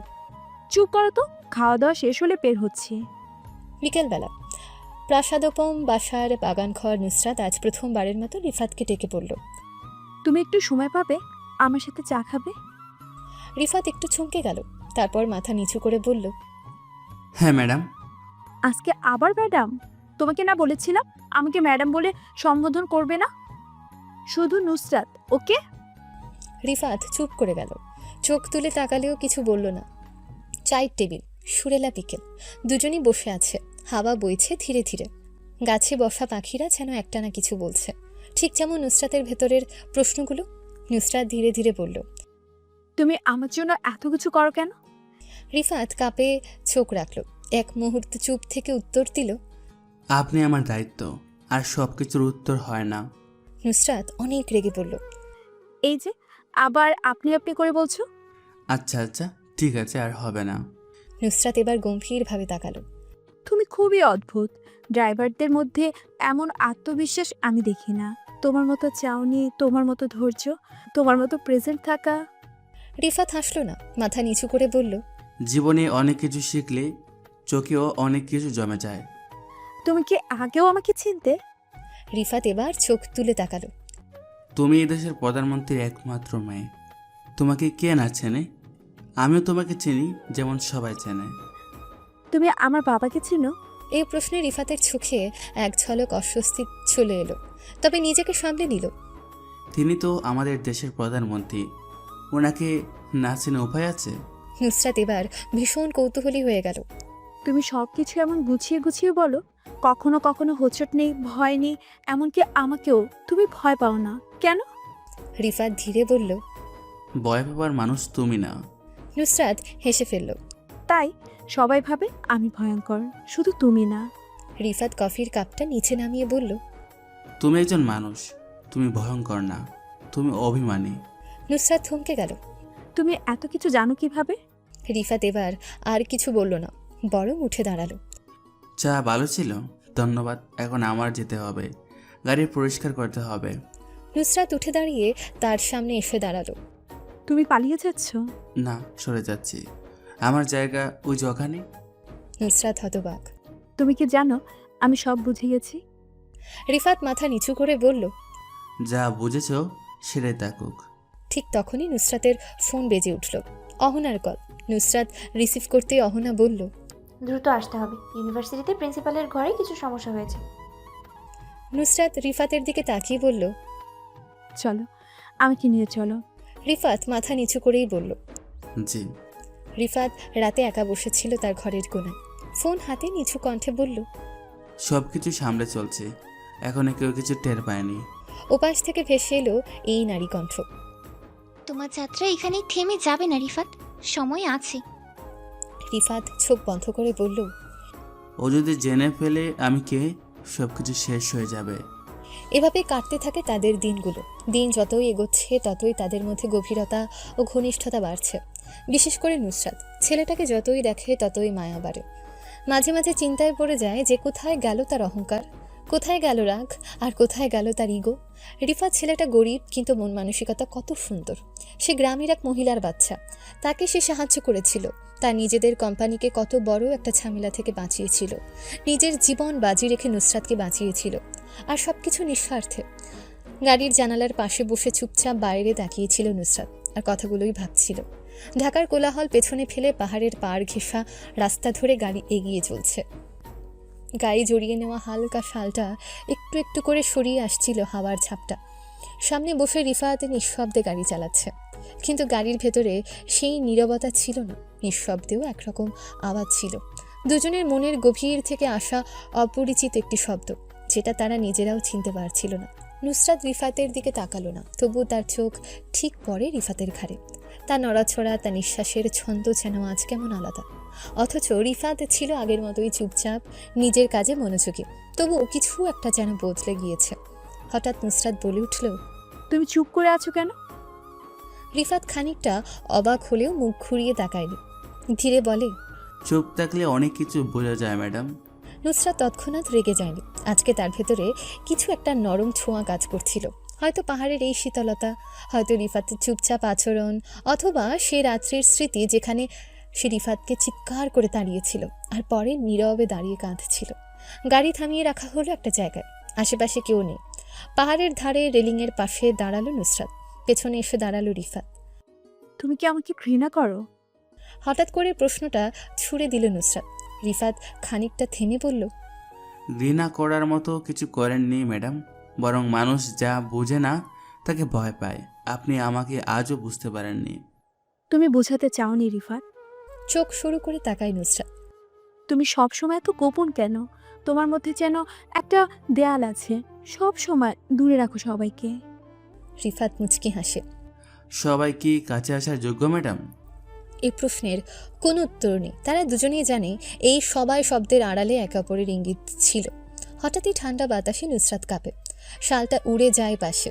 রিফাত এগিয়ে এসে সেটা তুলে দিয়ে চুপচাপ ছড়িয়ে দেয় নুসরাতের কাঁধে। মুহূর্তটা স্থির হয়ে যায়। নুসরাত তাকায় তার চোখে। তুমি আমাকে আগলে রাখো কেন? প্রশ্নটা আসে ফিসফিসিয়ে। কারণ আপনি সেটা কখনো চাননি, তাই করতে হয়েছে। চোখে চোখ রেখে বলে রিফাত। দুজনেই চুপ। দূর থেকে পাহাড়ের ঢালে সূর্যটা ধীরে নেমে যাচ্ছে। নিঃশব্দে তাদের চারপাশে জড়িয়ে আসছে নরম অন্ধকার। সে অন্ধকারে শব্দ করে না, কিন্তু অনুভবে গর্জে ওঠে একটা কিছু জন্ম নিচ্ছে। এক ধরনের আকর্ষণ, এক ধরনের টান। তবে সেটা ভালোবাসা না কি জানে না। তারা কেউই এটা ভালোবাসা বলতে রাজি নয়। এটা কিছুটা ভিন্ন, নিষিদ্ধের মতো নিঃশব্দ, গভীর। রাত্রে তারা যে রিসোর্টে ফিরল সেটা একটু দূরের একটা কটেছে। অহনার মিশা আলাদা ঘরে চলে গেছে। রিফাত নিজের জায়গায় যাওয়ার সময় নুসরাত দরজা খুলে তাকে থামায়। রিফাত। সে থেমে তাকায়। তুমি থাকো আমার পাশে কিছুক্ষণ। রিফাত কিছু না বলে মাথা নাড়ে। তারা বসলো দুজনেই চুপচাপ একটা সোফায়। নুসরাত হঠাৎ বলে ওঠে, আমি সব পেয়েছি জীবনে, নাম, সম্মান, প্রোটোকল, কিন্তু একজন মানুষ যে কিছু না চেয়ে শুধু পাশে থাকবে, সেটা পাইনি। তাই কি চান আপনি? রিফাত জিজ্ঞেস করে। নুসরাত কিছু বলে না। একটু পরে ধীরে মাথা রাখে রিফাতের কাছে। রিফাত নিঃশ্বাস নেয় ধীরে ধীরে, কিছু বলে না। এই মুহূর্তে কেউ কিছু স্বীকার করছে না, কিন্তু এই নীরবতা এত জোরে কথা বলে যে দেয়াল ভেঙে দিতে পারে। এই নীরবতার শব্দই হয়তো তাদের গল্পের সবচেয়ে গভীর অধ্যায় হয়ে থাকবে। রিসোর্টে তারা পুরো রাত কাটানোর পর সকাল থেকে বিকেল অবধি তারা অনেক ঘোরাঘুরি করলো। রাতে ফেরার পথে গাড়ির জানালায় ধীরে ধীরে পড়ে থাকা রাতের আলোগুলো গলে গিয়ে মিশে যাচ্ছিল অন্ধকারে। শহরের কোলাহল পেছনে ফেলে গাড়িটা এগিয়ে চলছিল এক বাড়ির গন্তব্যের দিকে। নুসরাত চুপচাপ বসেছিল, অথচ তার ভেতরে যেন এক সমুদ্র তুফান উঠেছে। পাশেই রিফাত ড্রাইভারের সিটে বসে, তার চোখ সামনে, কিন্তু মন যেন পাশে। নুসরাত হঠাৎ প্রশ্ন করল, তুমি আমাকে কখনো অপছন্দ করো? রিফাত একটু চমকে তাকালো। প্রশ্নটা সরল, কিন্তু তার গভীরতা ছিল অজানা। এই প্রশ্নটা অনেক আগেই করলে ভালো হতো। মানে যখন আপনি আমাকে অপমান করতেন, তাচ্ছিল্য করতেন, সবার সামনে ছোটো করতেন, তখন যদি এই প্রশ্নটা করতেন, উত্তরটা হতো না। আর আজও সেই উত্তরই থাকছে না। নুসরাত চোখ নামিয়ে ফেলল, গাড়ির জানালার বাইরে তাকিয়ে থেকে বলল, তুমি এত চুপ কেন? কারোর সাথে কখনো কিছু শেয়ার করো না? সব কথা সবার সাথে শেয়ার করা যায় না, কিছু কথা শুধু অনুভব করার জন্য থাকে। একটা দীর্ঘ নীরবতা গাড়ির ভেতর ছড়িয়ে পড়ল। গাড়ির ইঞ্জিনের মৃদু শব্দ আর দূরের রাস্তাঘাটের আলোই এখন তাদের একমাত্র সঙ্গী। নুসরাত আবার বলল, তুমি কেন এমন? কেন এত সহ্যশীল? কেন অপমান করলো মুখে কিছু বলো না, মনে কিছু রাখো না? রিফাত হালকা হাসল। মনে রাখি, কিন্তু প্রতিশোধ নয়, উপলব্ধি রেখে দেই। কেউ অপমান করলে আমার কিছু যায় আসে না, আমি জানি আমি কে।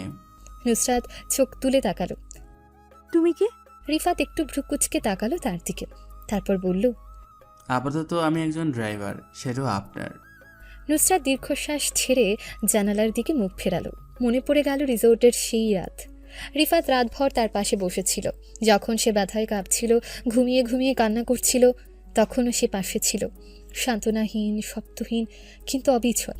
তুমি যদি আমার জায়গায় থাকতে, যদি জানতে আমি তখন কেমন কষ্টে ছিলাম। জানি, কারণ আমি দেখছি, শুধু বাইরে থেকে নয়, ভেতরের কষ্টটাও বুঝেছি। আপনি খুব একা নুসরাত ম্যাম। নুসরাত একটু হাসল, কিন্তু সে হাসিতে ব্যথা লুকানো ছিল। তুমি জানো না আমি কতটা একা। কেউ আমার পাশে নেই, কেউ আমার কষ্ট বুঝে না। বাবা আছে, কিন্তু সে কখনো আমাকে অনুভব করেনি। রিফাত এবার একটু ধীরে বলল, আপনার পাশে একজন আছেন। নুসরাতের ধাক্কা খেল কথাটা শুনে, চোখে চোখ পড়তেই যেন সময় থমকে গেল। কে? আপনার ড্রাইভার। দুজনেই হেসে ফেলল এক মুহূর্তে, কিন্তু সে হাসির নিচে যেন জমেছিল অন্যরকম কিছু। নুসরাত আস্তে বলল, তুমি কি বুঝতে পারো না আমি আমি কেমন অনুভব করি? রিফাত চোখে চোখ রেখে বলল, আপনি কি বলতে চাচ্ছেন যে আপনি? গলার স্বর কেঁপে উঠল নুসরাতের। হ্যাঁ, আমি হয়তো তোমাকে ভালোবাসি। একটা নিঃশব্দ বিস্ফোরণ ঘটল যেন। গাড়ির গতি ধীর হলো। রিফাত চোখ ফেরালো সামনের রাস্তায়। গাড়ির গতি আবার বাড়াতে গিয়েও থেমে গেল সে। আপনি কি সত্যি এটা বলেছেন?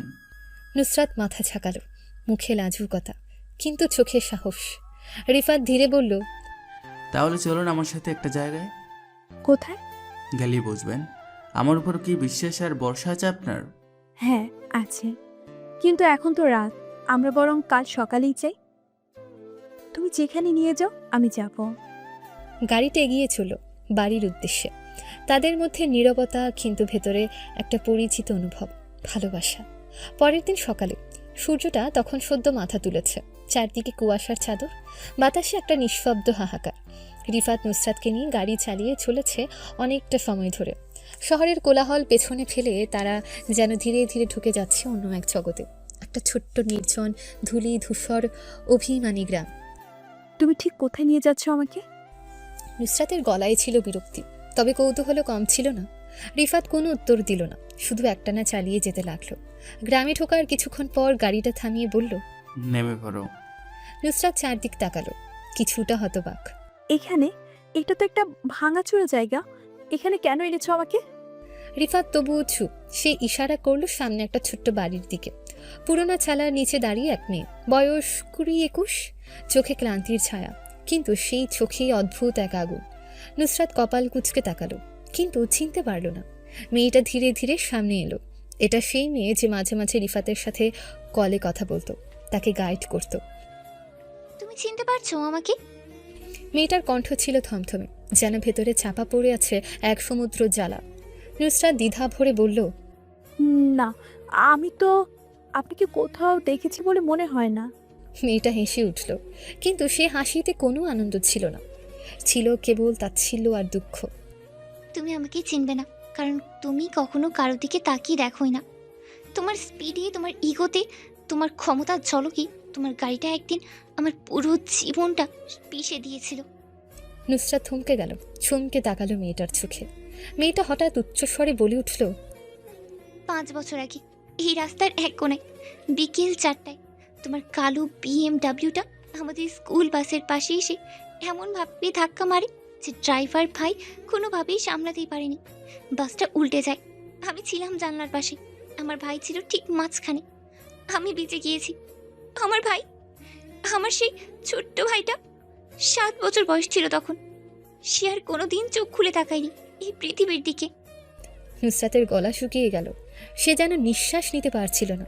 মেয়েটা থেমে গেল না। জানো, তোমার গাড়ি থামেনি সেই দিন। তুমি একবারও নেমে দেখোনি কেউ বেঁচে আছে কি না। তুমি ফোনে কার সঙ্গে যেন কথা বলছিলে, তারপর চুপচাপ গাড়ি ঘুরিয়ে চলে গেলে। আর আমরা রক্তাক্ত বাসে পড়ে রইলাম। তুমি কি জানো আমার মায়ের কি হয়েছিল সেই দিন? ওনার মুখে কোনো শব্দ ছিল না, কেবল 2 চোখ থেকে পানি পড়ছিল টপ টপ করে। রিফাত তখনও চুপ করে দাঁড়িয়েছিল, তার চোখের কোণে এক বিন্দু জল, কিন্তু মুখে কোনো শব্দ নেই। নুসরাত তখন এক দৃষ্টিতে তাকিয়ে আছে মেয়েটার দিকে। তুমি কে? স্বরটা কেঁপে উঠল তার। মেয়েটা হাসল। আমি বিচার চাইনি, কারণ আমি জানতাম তুমি বড়লোক ঘরের মেয়ে। তোমার বাবার ক্ষমতার কাছে আমরা কিছুই না। কিন্তু রিফাত, ও একদিন এসেছিল ঠিক এই বাড়িতে। আমার মা তখনও হাসপাতালে। ও বলেছিল একদিন আমি তাকে তার ভুলের সামনে দাঁড় করাবো। আজ সেই দিন। নুসরাত ধীরে ধীরে মাথা নিচু করে ফেলল, তার ঠোঁট কাঁপছিল। আমি সত্যি কিছু জানতাম না। মেয়েটা গর্জে উঠল, তুমি কিচ্ছু জানো না?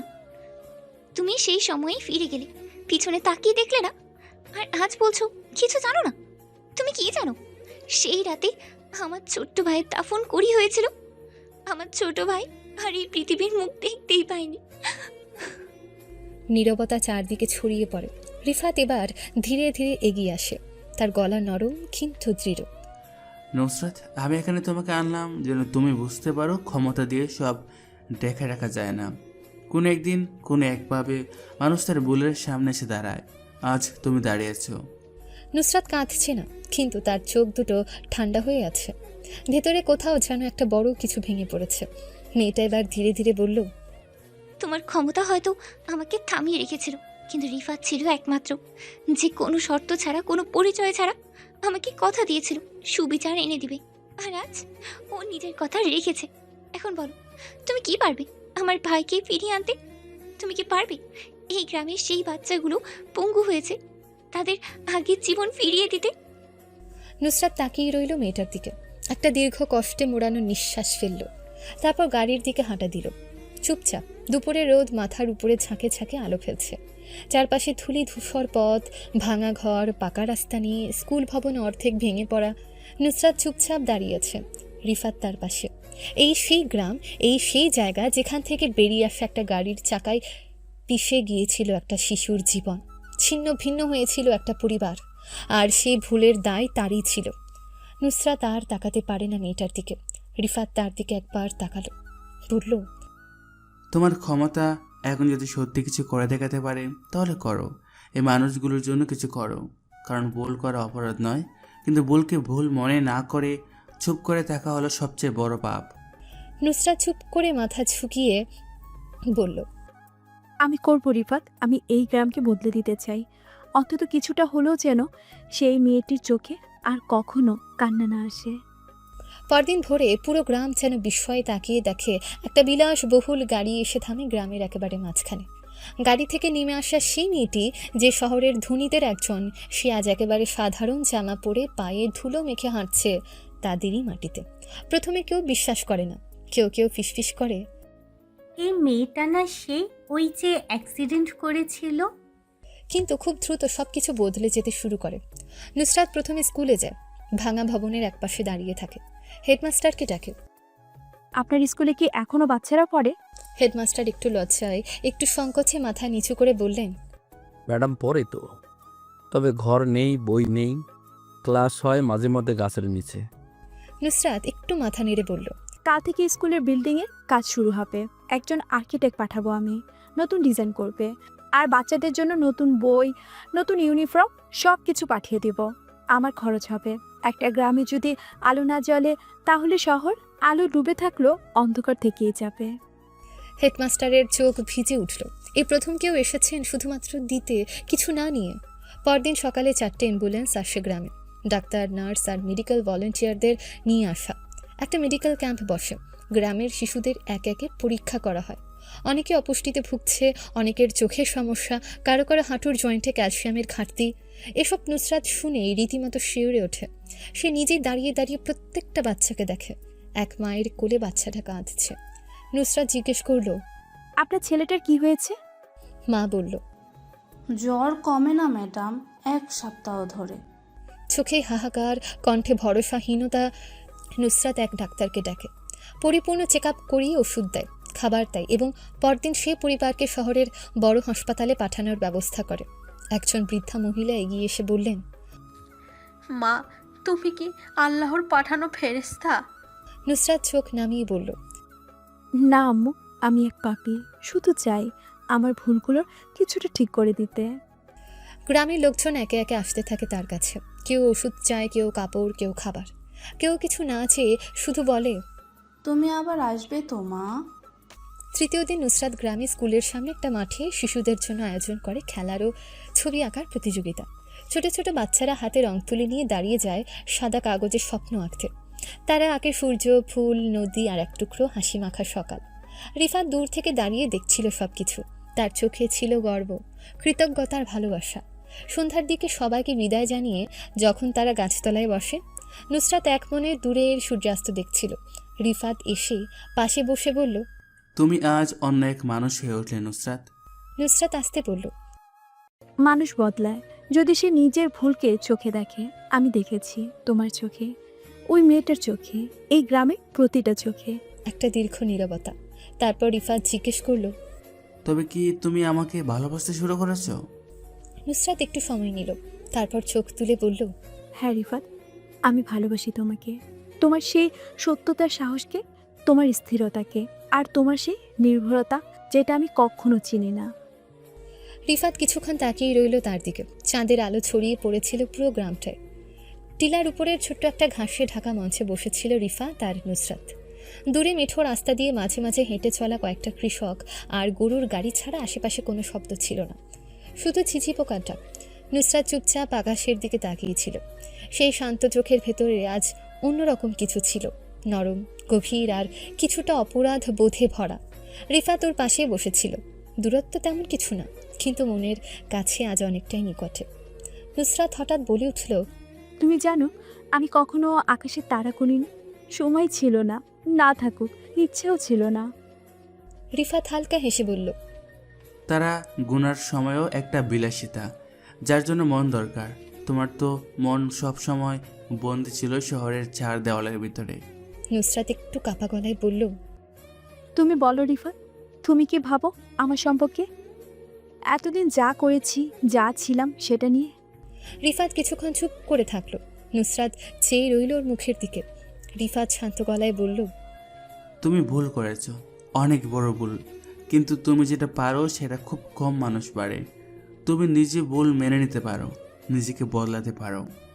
নুসরাত একটুখানি হেসে বলল, তুমি না থাকলে আমি বদলাতাম না, জানো তো। আমি তো ভাবতাম আমিই সেরা, সবাইকে ব্যবহার করতাম। ভালোবাসা, সম্মান, এইসব শব্দ আমার ডিকশনারিতে ছিল না। রিফাত কিছু না বলে ওর দিকে তাকিয়ে রইল। নুসরাত আবার বলল, তুমি ঠিক কখন বুঝলে যে আমি বদলাচ্ছি?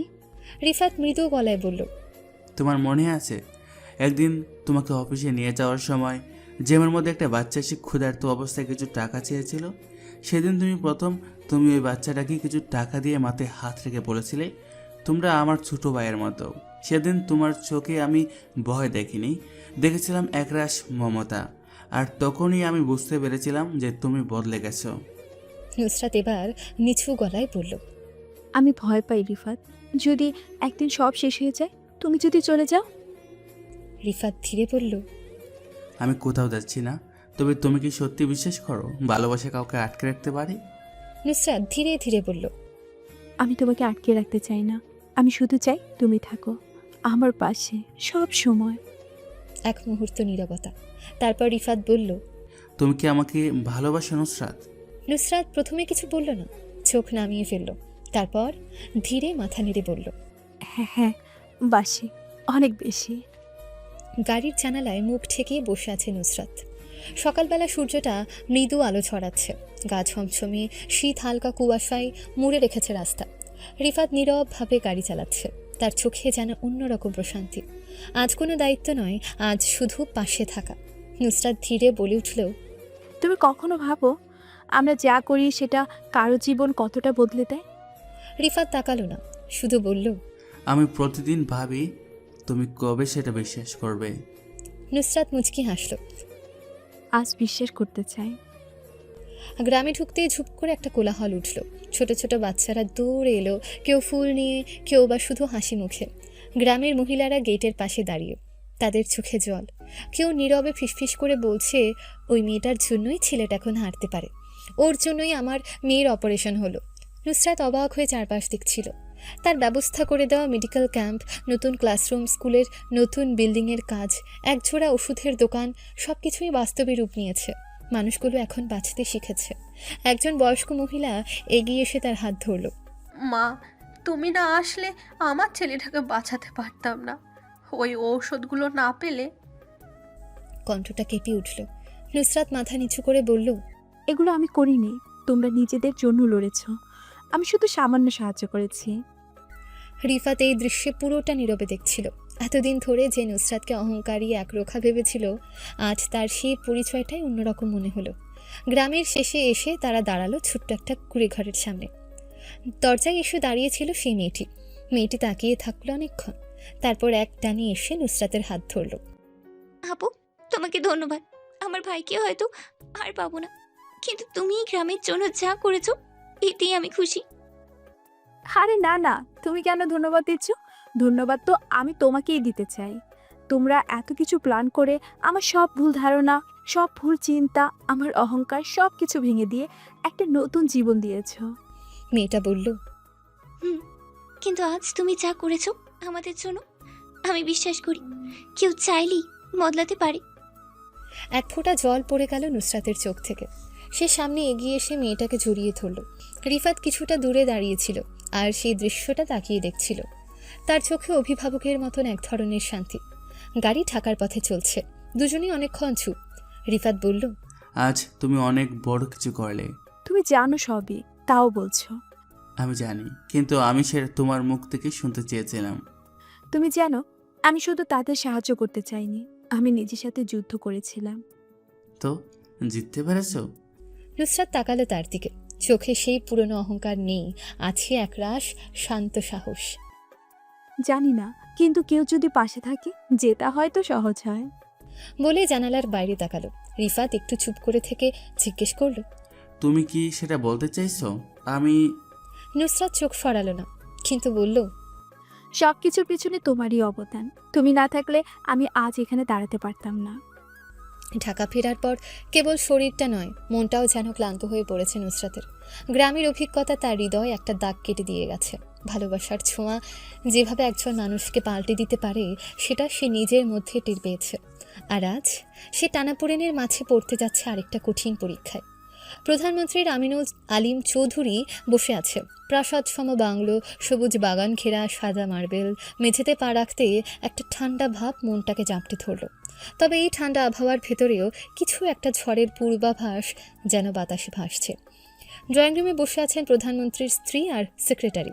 নুসরাত সরাসরি উঠে গিয়ে নিজের ঘরে ঢুকে দরজা বন্ধ করে দিল। চোখে মুখে ক্লান্তি স্পষ্ট। 1 ঘন্টা পর বাবা ডাক পাঠালেন।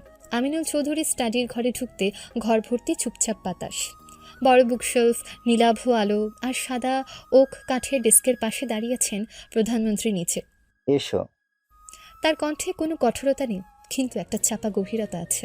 নুসরাত সামনে এগিয়ে বলল, বাবা, আপনি ডাকলেন? প্রধানমন্ত্রী বসার ইঙ্গিত দিলেন। নুসরাত বসল চুপচাপ। কাগজের মতো ঠান্ডা গলায় বললেন তিনি, তোমার জন্য একটি প্রস্তাব এসেছে। ছেলেটা নামকরা ব্যবসায়ী, ওয়ার্ল্ডের অন্যতম ধনী পরিবারের উত্তরসূরি। নুসরাত চমকে তাকালো। মানে বিয়ের প্রস্তাব? হ্যাঁ, আমি নিজে কথা বলেছি ওর সঙ্গে। তোমার জন্য উপযুক্ত পছন্দ। নুসরাত চোখ সরিয়ে নিল, তারপর ধীরে বলল, এত তাড়াতাড়ি বিয়ে কেন বাবা? তাড়াতাড়ি কই, সময় তো হয়েই গিয়েছে। আমি কাউকে ভালোবাসি বাবা। এক মুহূর্তের জন্য পুরো ঘরটা থমকে গেল। প্রধানমন্ত্রী স্থির হয়ে গেলেন। তুমি কি বললে? আমি কাউকে ভালোবাসি। আমি বিয়ে করব তাকে, যাকে আমি চিনি বুঝি, যাকে আমার হৃদয়ে চায়। প্রধানমন্ত্রী চেয়ার ছেড়ে উঠে দাঁড়ালেন। গলার স্বরটা গম্ভীর হয়ে উঠল। তুমি জানো না তুমি কার মেয়ে? এই দেশের প্রধানমন্ত্রীর মেয়ে তুমি। তুমি জানো কার সামনে কি বলছো? ভালোবাসা, হৃদয়, এসব বাজে কথা।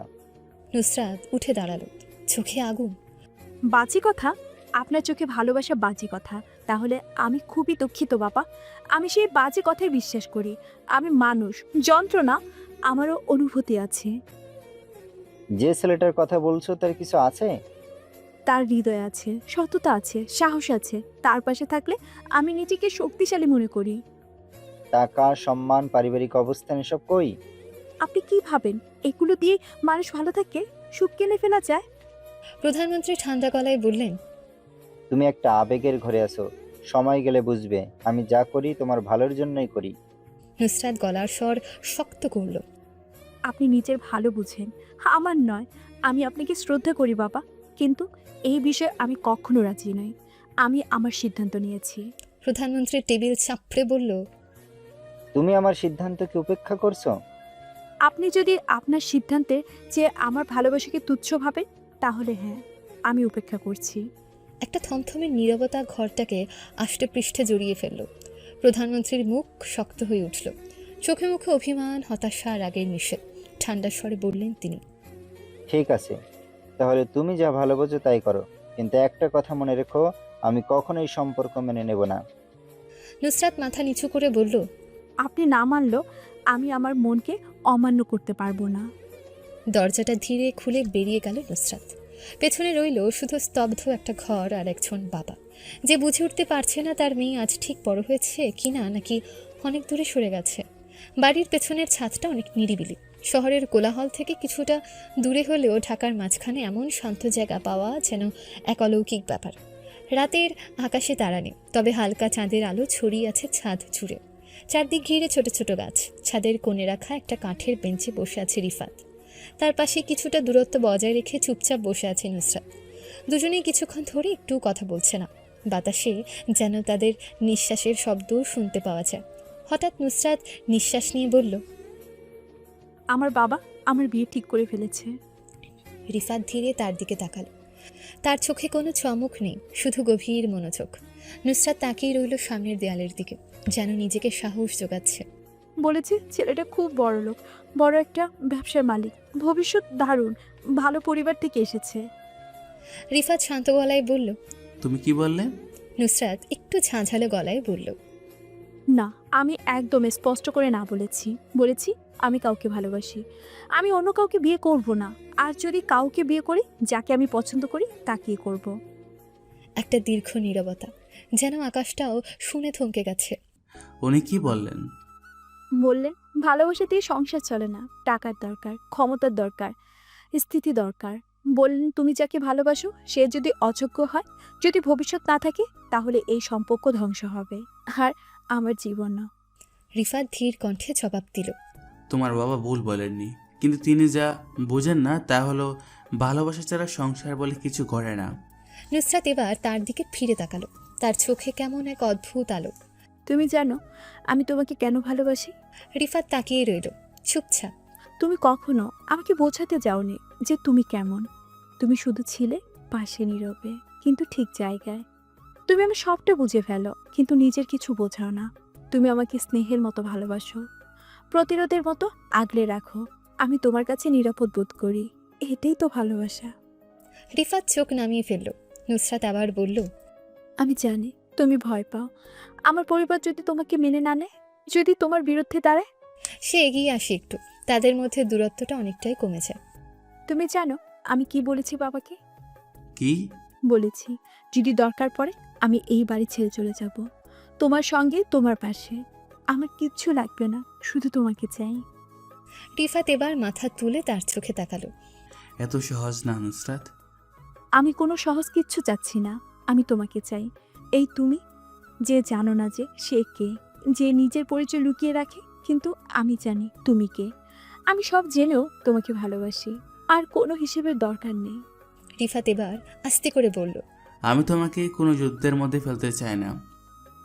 আমি নিজেই যুদ্ধ করব, শুধু তুমি থেকো। তোমার হাতটা ছেড়ো না, আমার পাশে থেকো। তুমি পাশে থাকলে আমি সব পারবো। একটা দীর্ঘ নিঃশ্বাস। তুমি যখন ছুটে এসে আমার জন্য দাঁড়াও, আমার পাশে বসো, তখন আমি জানি আমি হাঁটতে পারি না। রিফাত ধীরে ধীরে নুসরাতের হাত ধরে। আমি তোমার পাশে থাকবো নুসরাত, যে কোনো পরিস্থিতি আসুক আমি পিছু হটব না। আমি তোমাকে ভালোবাসি, নিজের প্রাণের থেকেও বেশি ভালোবাসি। নুসরাত চোখ বন্ধ করে ফেলে। তার চোখের কোণে জল জমে। সে হাত ধরে রাখে শক্ত করে, যেন চিরদিনের জন্য আঁকড়ে ধরেছে। নুসরাত কাপা গলায় বলে, তুমি শুধু আমার হও রিফাত। একা ছিলাম বহু বছর, আর একা থাকতে পারবো না। তুমি আর কখনো একা হবে না, আমি আছি। সে নিরিবিলি ছাদে, রাতের বাতাসে, চাঁদের নিঃশব্দ আলোয় দুজন মানুষের ভালোবাসার স্বপ্নেরা এক এক করে জেগে ওঠে। হৃদয়ের একান্ত কথাগুলো শেষবারের মতো নয়, বরং শুরু হতে থাকে সেখান থেকে। দুদিন পর বিকেলের আলো তখন একটু হালকা হয়ে এসেছে। প্রধানমন্ত্রীর ব্যক্তিগত ভবনের অভ্যন্তরে নরম আলোয় ঘেরা বসার ঘর। দেওয়ালে বিশাল একটা পেইন্টিং, যেখানে লেখা জনগণের শক্তি। ঘরটাতে এক ধরনের অনাড়ম্বর অথচ শৃঙ্খলাপূর্ণ পরিবেশ। আমিনুল আলিম চৌধুরী স্যুট পরে বসে আছেন মাঝখানের চেয়ারে। সামনে রাখা টেবিলটাতে একটা নীল ফোল্ডার। চোখে তার গম্ভীরতা, ঠোঁটে চাপা বিরক্তি। দরজা খুলে ধীরে ধীরে ঘরে ঢোকে নুসরাত। তার মুখে স্থিরতা, চোখে ক্লান্তি, তবে ভেতরে যে জেদ রয়েছে তা পুরোটা যেন ঝরে পড়ছে হাঁটার ভঙ্গিতে। প্রধানমন্ত্রী প্রথমে বলে ওঠেন, আবার কি নতুন কিছু? আমি আর কতবার বলবো, এভাবে জেদ করে কিছু হয় না। নুসরাত সামনে এসে বসে, গলায় কাপড় নেই। আমি জেদ করছি না আব্বু, আমি শুধু নিজের ভালোবাসা ধরে রাখতে চাই। আমিনুল চৌধুরীর কণ্ঠে কর্কশতা। ভালোবাসা? তুমি কি জানো ভালোবাসা কি? ছেলেটার জন্য তুমি নিজের পরিবার, সম্মান, এমনকি ভবিষ্যৎ সবকিছু জলাঞ্জলি দিতে চাও? হ্যাঁ, কারণ আমি জানি আমি যাকে ভালোবাসি সে এইসবের যোগ্য।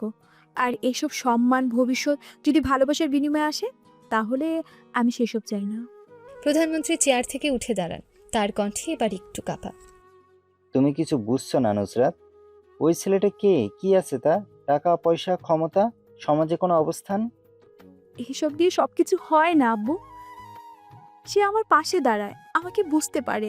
আমি যখন কাঁদি ওর কাঁধ থাকে, আমি যখন ভেঙে পড়ি সে আমাকে গড়ে তোলে। তুমি একজন প্রধানমন্ত্রী কন্যা, এই দেশে লাখো মেয়ে স্বপ্ন দেখে তোমার জায়গায় আসার, আর তুমি? আমি একজন মানুষ আব্বু, শুধু মন্ত্রীর মেয়ে নই। আমি আমার জীবনে স্বাধীনতা চাই, নিজের পথ নিজে বেছে নিতে চাই। ঘরের মধ্যে এক ধরনের থমথমে নিঃশব্দতা নেমে আসে। বাইরে পাখিদের ডাক শোনা যায়। কোনো এক অদৃশ্য উত্তাপে বাতাস ভারী হয়ে ওঠে। প্রধানমন্ত্রী এবার গলা নিচু করেন। তুমি জানো না ওকে কি করে, কোথা থেকে এসেছে? যদি কাল সে তোমাকে ছেড়ে দেয়, যদি তুমি একদিন ভিখারিনীর মতো জীবন কাটাও, তখন? নুসরাত এবার উঠে দাঁড়ায়। আমি ওকে জানি, তুমি জানো না। ও আমাকে ছেড়ে দিবে না, আর যদি দেয়ও আমি অন্তত নিজের সিদ্ধান্তের জন্য নিজেই দায়ী থাকবো। তোমার দেওয়া কোনো ব্যবস্থাপত্র নিয়ে সারা জীবন দম বন্ধ করে থাকতে চাই না। প্রধানমন্ত্রী এবার ভেতর থেকে ধীরে ধীরে ভেঙে পড়েন। অনেক কিছুর হিসাব, পরিকল্পনা, ঝোট সব যেন এক মুহূর্তে ভেঙে চুরমার হয়ে যাচ্ছে। তিনি কাঁধে ঝাঁকিয়ে বলেন, তুমি আমাকে অপমান করছো জানো? নুসরাত এবার সামনে এগিয়ে এসে বাবার মুখোমুখি দাঁড়ায়। আমি তোমাকে ভালোবাসি আব্বু, তাই সত্যি লুকাচ্ছি না। আমি এমন কাউকে বিয়ে করতে পারি না যাকে ভালোবাসি না, আর যাকে ভালোবাসি তাকে বিয়ে না করার অর্থই আমি বুঝি না। প্রধানমন্ত্রী চুপ করে থাকেন। তার চোখে জল চিকচিক করে ওঠে, কিন্তু তিনি গোপন করেন সবটা। নুসরাত একটু নরম সুরে বলে, তুমি শুধু একবার ওর সঙ্গে দেখা করো আব্বু, কথা বলো। তারপর সিদ্ধান্ত নাও। কিন্তু একবারও যদি ওকে না দেখে না চেনে রায় দিয়ে দাও, তাহলে সেটা কি ন্যায্য হবে? একটা দীর্ঘ নীরবতা। তারপর প্রধানমন্ত্রী সোজা হয়ে দাঁড়িয়ে বলেন। ঠিক আছে, নুসরাতের চোখ বড় বড় হয়েছে। ছেলেটার সাথে আমার দেখা করাও, একবার দেখি কি এমন আছে তোমার বেছে নেওয়া ছেলেটার মধ্যে। নুসরাত নিঃশ্বাস ছেড়ে দেয়, চোখ ভিজে যায়, তবে সে হাসে, বাবার দিকে তাকিয়ে বলে, তুমি আমার সবচেয়ে প্রিয় মানুষ আব্বু। বিশ্বাস করো, তোমার সম্মতি ছাড়া আমি এই ভালোবাসা পূর্ণ করতে পারতাম না। প্রধানমন্ত্রী পেছনে ফিরে টেবিলের দিকে হাঁটেন, মুখে ক্লান্তি, গলায় বিষণ্ণ দৃঢ়তা নিয়ে বলে, আমার আশা তুমি ভুল করনি। আকাশটা আজ স্বচ্ছ, যেন কোনো দ্বিধা নেই। দুপুরের সোনালি আলোয় শহরের কংক্রিট দেওয়ালগুলো পর্যন্ত নরম মনে হয়। নুসরাত আজ একেবারে সাদা পোশাকে, চোখে শান্তির ছায়া।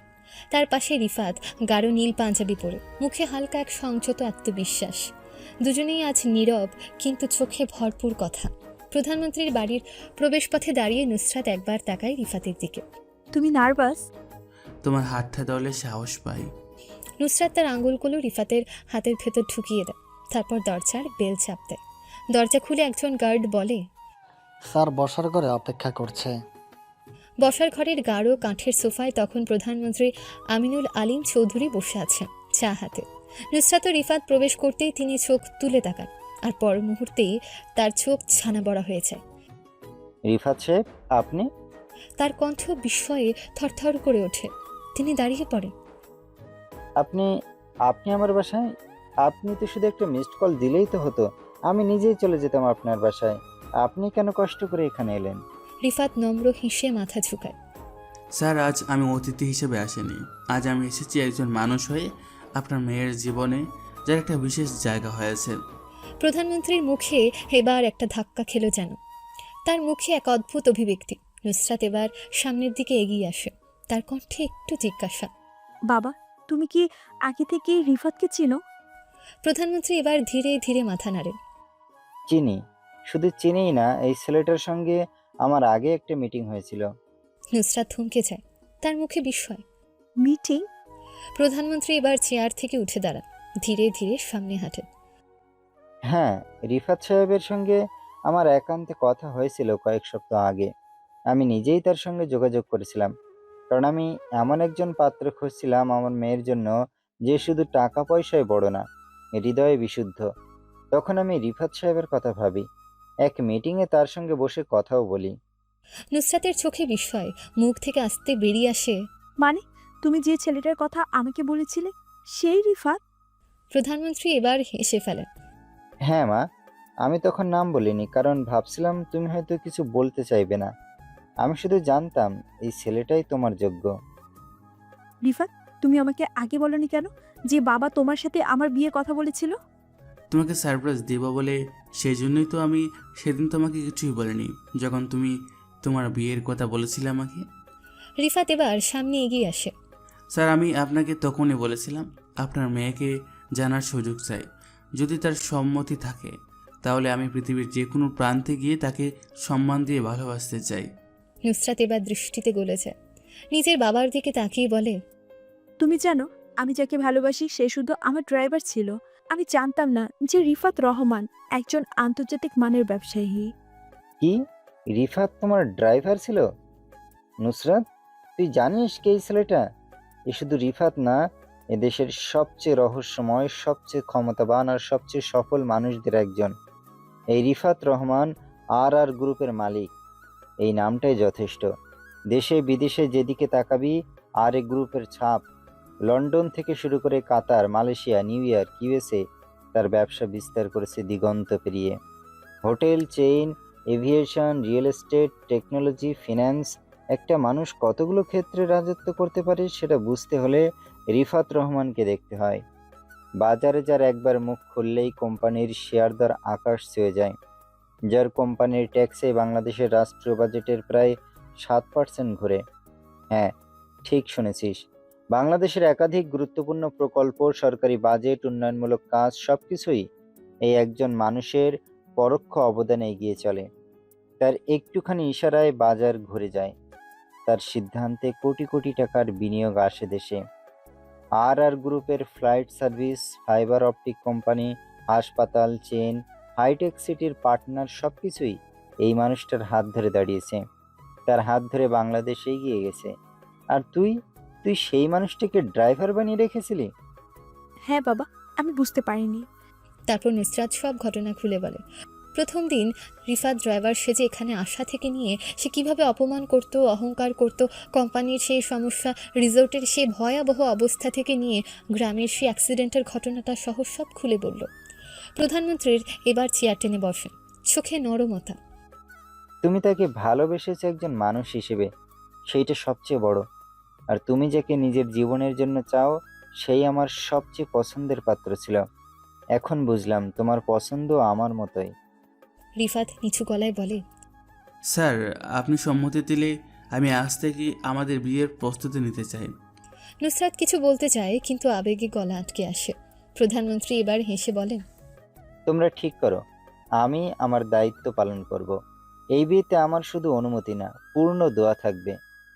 ঘরের মধ্যে নেমে আসে একরাশ শান্তি, যেন কোনো লুকানো সত্য আর নেই। পর্দার আড়ালের মানুষ আজ আলোয় দাঁড়িয়ে। নুসরাত তখন আস্তে রিফাতের হাত চেপে ধরে। রিফাত তাকিয়ে দেখে এই হাতটা তার জীবনের সবচেয়ে বড় প্রাপ্তি। চারপাশে ঝলমলে আলো, ক্যামেরার ফ্ল্যাশে ভরে উঠেছে চারদিক। অতিথিদের গুঞ্জন, পুষ্পবৃষ্টির মাঝে হাসি মুখে দাঁড়িয়েছে রিফাত আর নুসরাত। বিয়েটা শেষ হয়েছে কিছুক্ষণ আগে। তাদের চারপাশে রাজনীতিবিদ, শিল্পপতি, দেশের বুদ্ধিজীবীরা, কিন্তু চোখে চোখ রেখে নীরব ভাষায় কথা বলছে এই দুজন। নুসরাত ধীরে রিফাতের কানে ফিসফিস করে বলে উঠল, আজকের রাতটা কি স্বপ্ন নাকি বাস্তব? রিফাত হালকা হেসে ফিসফিস করে বলল, যদি স্বপ্ন হয়, আমি চাই না কখনো ঘুম ভাঙুক। বিয়ের আনুষ্ঠানিকতা শেষে গাড়ি থামলো এক সুবিশাল প্রাসাদের সামনে। দরজা খুলে নেমেই নুসরাত স্তব্ধ হয়ে গেল। এক বিশাল মার্বেল গেট, যার গায়ে সোনালি বর্ডারে খোদাই করা দ্য হাউস অফ আর। সামনের বাগানে ছোট ছোট ঝর্ণা, ফুলের গন্ধে ভরপুর। একপাশে হেলিপ্যাড, অন্য পাশে গাড়ির শোরুমের মতো গ্যারেজ। প্রাসাদের ভেতরে ঢুকতেই যেন গন্ধের কোনো রাজ্যের প্রাসাদে ঢুকে পড়েছে সে। নুসরাত অবিশ্বাসের সুরে বলল, এটা তোমার বাড়ি? রিফাত হেসে মাথা নাড়ল। না, এখন থেকে আমাদের বাড়ি। নুসরাত স্তব্ধ হয়ে গেল, চোখে পানি জমে উঠল। আমি কখনো ভাবিনি আমি এত কিছু। রিফাত ধীরে ধীরে তার কাঁধে হাত রেখে বলল, এই প্রাসাদ, এই দুনিয়া, এই আকাশ, সব কিছুর চেয়ে অনেক অনেক দামি তুমি। তোমাকে পাওয়ার পর মনে হচ্ছে আমি আসল রাজা। নতুন সাজানো বাসর ঘর, নরম আলো, মোমবাতির আলোয় চিকচিক করে উঠেছে ফুলের পাপড়ি। ঘরের মাঝখানে সাদা রঙের সিল্ক বেডশিটে ঘেরা বিছানা, চারপাশে ফুলের ঝাড়, দেয়ালে বড় বড় সিল্কের পর্দা। সুগন্ধি বাতাসে ভাসছে চন্দন আর গোলাপের মিশ্র সুবাস। নুসরাত ধীরে ধীরে ঘরে ঢুকল, তার গায়ে লাল বেনারসি, মুখে লজ্জার ছায়া। রিফাত পেছন থেকে আস্তে দরজা বন্ধ করল। তুমি কি নার্ভাস? নুসরাত মুখ নিচু করে বলল, একটু। এটা আমার জীবনের প্রথম রাত, এতটা আপন কারো সঙ্গে। রিফাত ধীরে এসে তার পাশে এসে বসল। আমারও, কারণ আজকের পর থেকে তুমি শুধু আমার স্ত্রী না, আমার জীবন, আমার নিঃশ্বাস, আমার চিরন্তন ভালোবাসা। নুসরাত হালকা হেসে বলল, তুমি এত কথা বলতে পারো কবে থেকে? রিফাত চোখে চোখ রেখে বলল, তোমার জন্যই শব্দগুলো জন্ম নিয়েছে, আমার ভিতরের সব অনুভূতির রং পেয়েছে তুমি আসার পর। নুসরাত ধীরে তার হাত ধরল। তুমি জানো, আমার জীবনের সবটুকু ভুল, সব কষ্ট, সব অহংকার সব মুছে গেছে আজ। আমি ভেবেছিলাম আমি আমার ড্রাইভারকে ভালোবেসেছি, জানতাম না আমি ভালোবেসে ফেলেছিলাম আমার হৃদয়ের সম্রাটকে। রিফাত তার কপালে একটা চুমু দিয়ে বলল, আমার রানী তুমি, আমি তোমার জন্য রাজত্ব পুড়িয়ে দিতে পারি, শুধু তুমি যেন আমার পাশে থাকো। নুসরাত রিফাতের বুকে মাথা রাখে। আজ থেকে শুরু আমাদের নতুন গল্প, যেখানে কোনো ভুল বুঝাবুঝি থাকবে না, থাকবে কেবল ভালোবাসা। রিফাত ধীরে তার চিবুকে হাত রেখে বলে, আজ থেকে প্রতিটি রাত, প্রতিটি সকাল আমি চাই তুমি আমার পাশে থাকো। তুমি ছাড়া আমার কিছুই পূর্ণ নয়। নুসরাত চোখ বন্ধ করে বলে, তুমি ছাড়া আমার কিছুই না। চাঁদের আলো এসে জানালার ফাঁক দিয়ে রিফাত আর নুসরাতকে আলতো করে ছুঁয়ে দিচ্ছে। রিফাত ধীরে এগিয়ে এসে নুসরাতের সামনে হাঁটু গেড়ে বসে। তুমি জানো আমি কত রাত শুধু তোমার কথা ভেবে জেগে থেকেছি। আমি কল্পনা করতাম তুমি একদিন এভাবে আমার সামনে এসে বসে থাকবে, লাল বেনারসিতে, তুমি জানো এই রাতের জন্য আমি কত যুদ্ধ করেছি? নুসরাত হালকা কাপা কণ্ঠে বলল, আমি কখনো ভাবিনি এভাবে তুমি আমায় এমন করে ভালোবাসো। রিফাত তার 2 হাত নিজের হাতে নিল, ঠোঁট ছুঁয়ে বলল, ভালোবাসি না নুসরাত, আমি তোমার মধ্যে নিজের অস্তিত্ব খুঁজে পাই। তোমার চোখের ভিতরে আমি আমার স্বপ্ন দেখি, তোমার নিঃশ্বাসে আমার শান্তি। নুসরাত চোখে জল নিয়ে বলে, তুমি আমাকে এমন করে বলো না, আমার বুকের ভিতর কাঁপুনি ধরে যায়। তুমি যে আমার প্রথম পুরুষ, আমার প্রথম স্পর্শ, আমার সব কিছু। রিফাত ধীরে তার গালে হাত রাখে, নরম কণ্ঠে বলে, তুমি যদি কাঁপো আমি তোমার সব ভয় দূর করে দেব। তুমি যদি কাঁদো আমি তোমার প্রতিটি অস্ত্র ঠোঁটে তুলে নেব। তুমি যদি চুপ করে থাকো আমি তোমার নীরবতা বোঝার ভাষা শিখে নেব। নুসরাত চোখে চোখ রেখে বলে, তুমি আমার সমস্ত কিছু হয়ে গেছো রিফাত। আমি চাই আজকের এই রাতটা কখনো না শেষ হোক। আমি চাই তুমি আমাকে এমনভাবে জড়িয়ে ধরো যেন এই দুনিয়ার আর কোনো ভয় আমাকে ছুঁতে না পারে। রিফাত ধীরে তাকে নিজের কোলে টেনে নেয়, কপালে চুমু দিয়ে বলে, আমি তোমার রক্ষা কবচ, তোমার প্রিয়তম, তোমার স্বামী। এই বুক তোমার জন্য, এই নিঃশ্বাস তোমার জন্য, এই জীবন শুধু তোমার নামে লিখে দিয়েছি, কাগজে নয়, আমার রক্তে। নুসরাত ফিসফিস করে বলে, তুমি আমায় ভালোবাসো? রিফাত গভীরভাবে তার ঠোঁটের কাছাকাছি এসে বলে, তোমায় আমি এমন ভালোবাসি যেমন আকাশ চায় চাঁদকে, যেমন নদী খুঁজে সাগরকে, যেমন ফুল খুঁজে শিশিরকে, আর যেমন হৃদয় খুঁজে হৃদয়কে। নুসরাত চোখ বন্ধ করে ধরা গলায় বলে, তাহলে আজ আমায় জড়িয়ে নাও এমনভাবে যেন আমার তোমার মাঝে হারিয়ে যায়। রিফাত আস্তে তাকে বুকে চেপে ধরে, দুজনের নিঃশ্বাস এক ছন্দে মিশে যায়। সময় যেন থেমে যায়, চারপাশের সব আলো নিভে আসে, কিন্তু দুটো হৃদয়ের জ্বলে ওঠা সেই নিঃশব্দ আগুন নিভে না। রাত গভীর হয়, দুজন মানুষ এক আত্মা ভালোবাসার মৌন উৎসবে মিলেমিশে একাকার হয়েছে। সূর্যের কোমল আলো পর্দার ফাঁক গলে এসে পড়েছে ঘরের ভেতর। সাদা চাদরের ভাঁজে গোলাপের পাপড়ির পাশে ঘুমন্ত অবস্থায় রয়েছে নুসরাত, তার মাথাটা রিফাতের বুকের উপর। রিফাত ধীরে হাত দিয়ে নুসরাতের ছুঁড়ে আঙ্গুল জ্বালাচ্ছে। রিফাত আসতে বলে, তুমি জানো এই প্রথম কোনো সকাল আমি এভাবে শুরু করলাম। নুসরাত চোখ তুলে তাকায়, ফিসফিস করে বলে, আমি কখনো ভাবিনি কোনো দিন এমন করে ঘুম ভাঙবে, তুমি পাশে থাকবে, আর আমি তোমার বুকের উপর মাথা রেখে চোখ খুলবো। রিফাত হাসে, আমি চাই প্রতিটা সকাল এভাবে শুরু হোক, তোমাকে জড়িয়ে ধরে, তোমার নিঃশ্বাসের গন্ধ মেখে, তোমার চুলে আঙ্গুল চালিয়ে। নুসরাত লজ্জায় মুখ ঘুরিয়ে নেয়। তুমি আজকাল খুব বেশি রোমান্টিক হয়ে যাচ্ছ।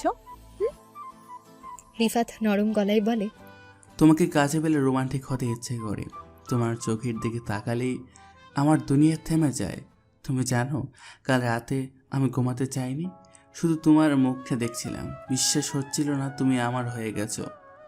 নুসরাত ধীরে উঠে বসে, চাদর গায়ে জড়িয়ে বলে, আমিও কাল ঘুমাইনি, শুধু ভাবছিলাম যে ছেলেটা আমার ড্রাইভার ছিল, যে আমাকে এতদিন ছায়ার মতো অনুসরণ করত, সেই ছেলেটাই আজ আমার স্বামী, আমার পৃথিবী।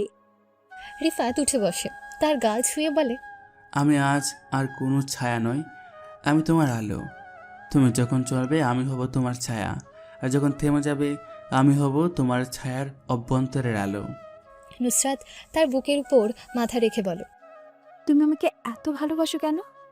কারণ তুমি আমার জীবনের সবচেয়ে গুরুত্বপূর্ণ মানুষ। আমি টাকা দিয়ে সব কিছু কিনতে পারি, কিন্তু তোমার ভালোবাসা আমি জিতেছি হৃদয় দিয়ে। তুমি যখন হেসেছিলে প্রথমবার, তখন আমি বুঝেছিলাম এই মেয়েটাই আমার ঘর, আমার ঘুম, আমার প্রার্থনা। আমি চাই আমরা সব সময় এমন থাকি যেন আমাদের মাঝে কোনো দুনিয়ার কষ্ট আসতে না পারে। রিফাত তার কপালে চুমু দিয়ে বলে, তুমি এখন থেকে কষ্ট পেলে সেটা আমার কষ্ট হবে। তুমি যদি একদিন কাঁদো আমি নিজেকে শেষ করে দেব তোমার চোখের জল থামাতে। তুমি যদি কখনো দূরে যাও আমি দুনিয়া পুড়িয়ে তোমাকে ফিরিয়ে আনবো। নুসরাত এক দৃষ্টিতে রিফাতের চোখে তাকিয়ে থাকে। তুমি ভয়ঙ্কর রকম ভালোবাসো আমায়। কারণ তুমি ভয়ঙ্কর রকম আমার। তারপর দুজন একে অপরকে জড়িয়ে ধরে। পৃথিবীর সব শব্দ যেন স্তব্ধ হয়ে আসে। রোমাঞ্চের সেই পূর্ণ সকাল, যেখান থেকে নতুন এক অধ্যায়ের শুরু। ভালোবাসা, আস্থা এবং অটুট বন্ধনের অধ্যায়।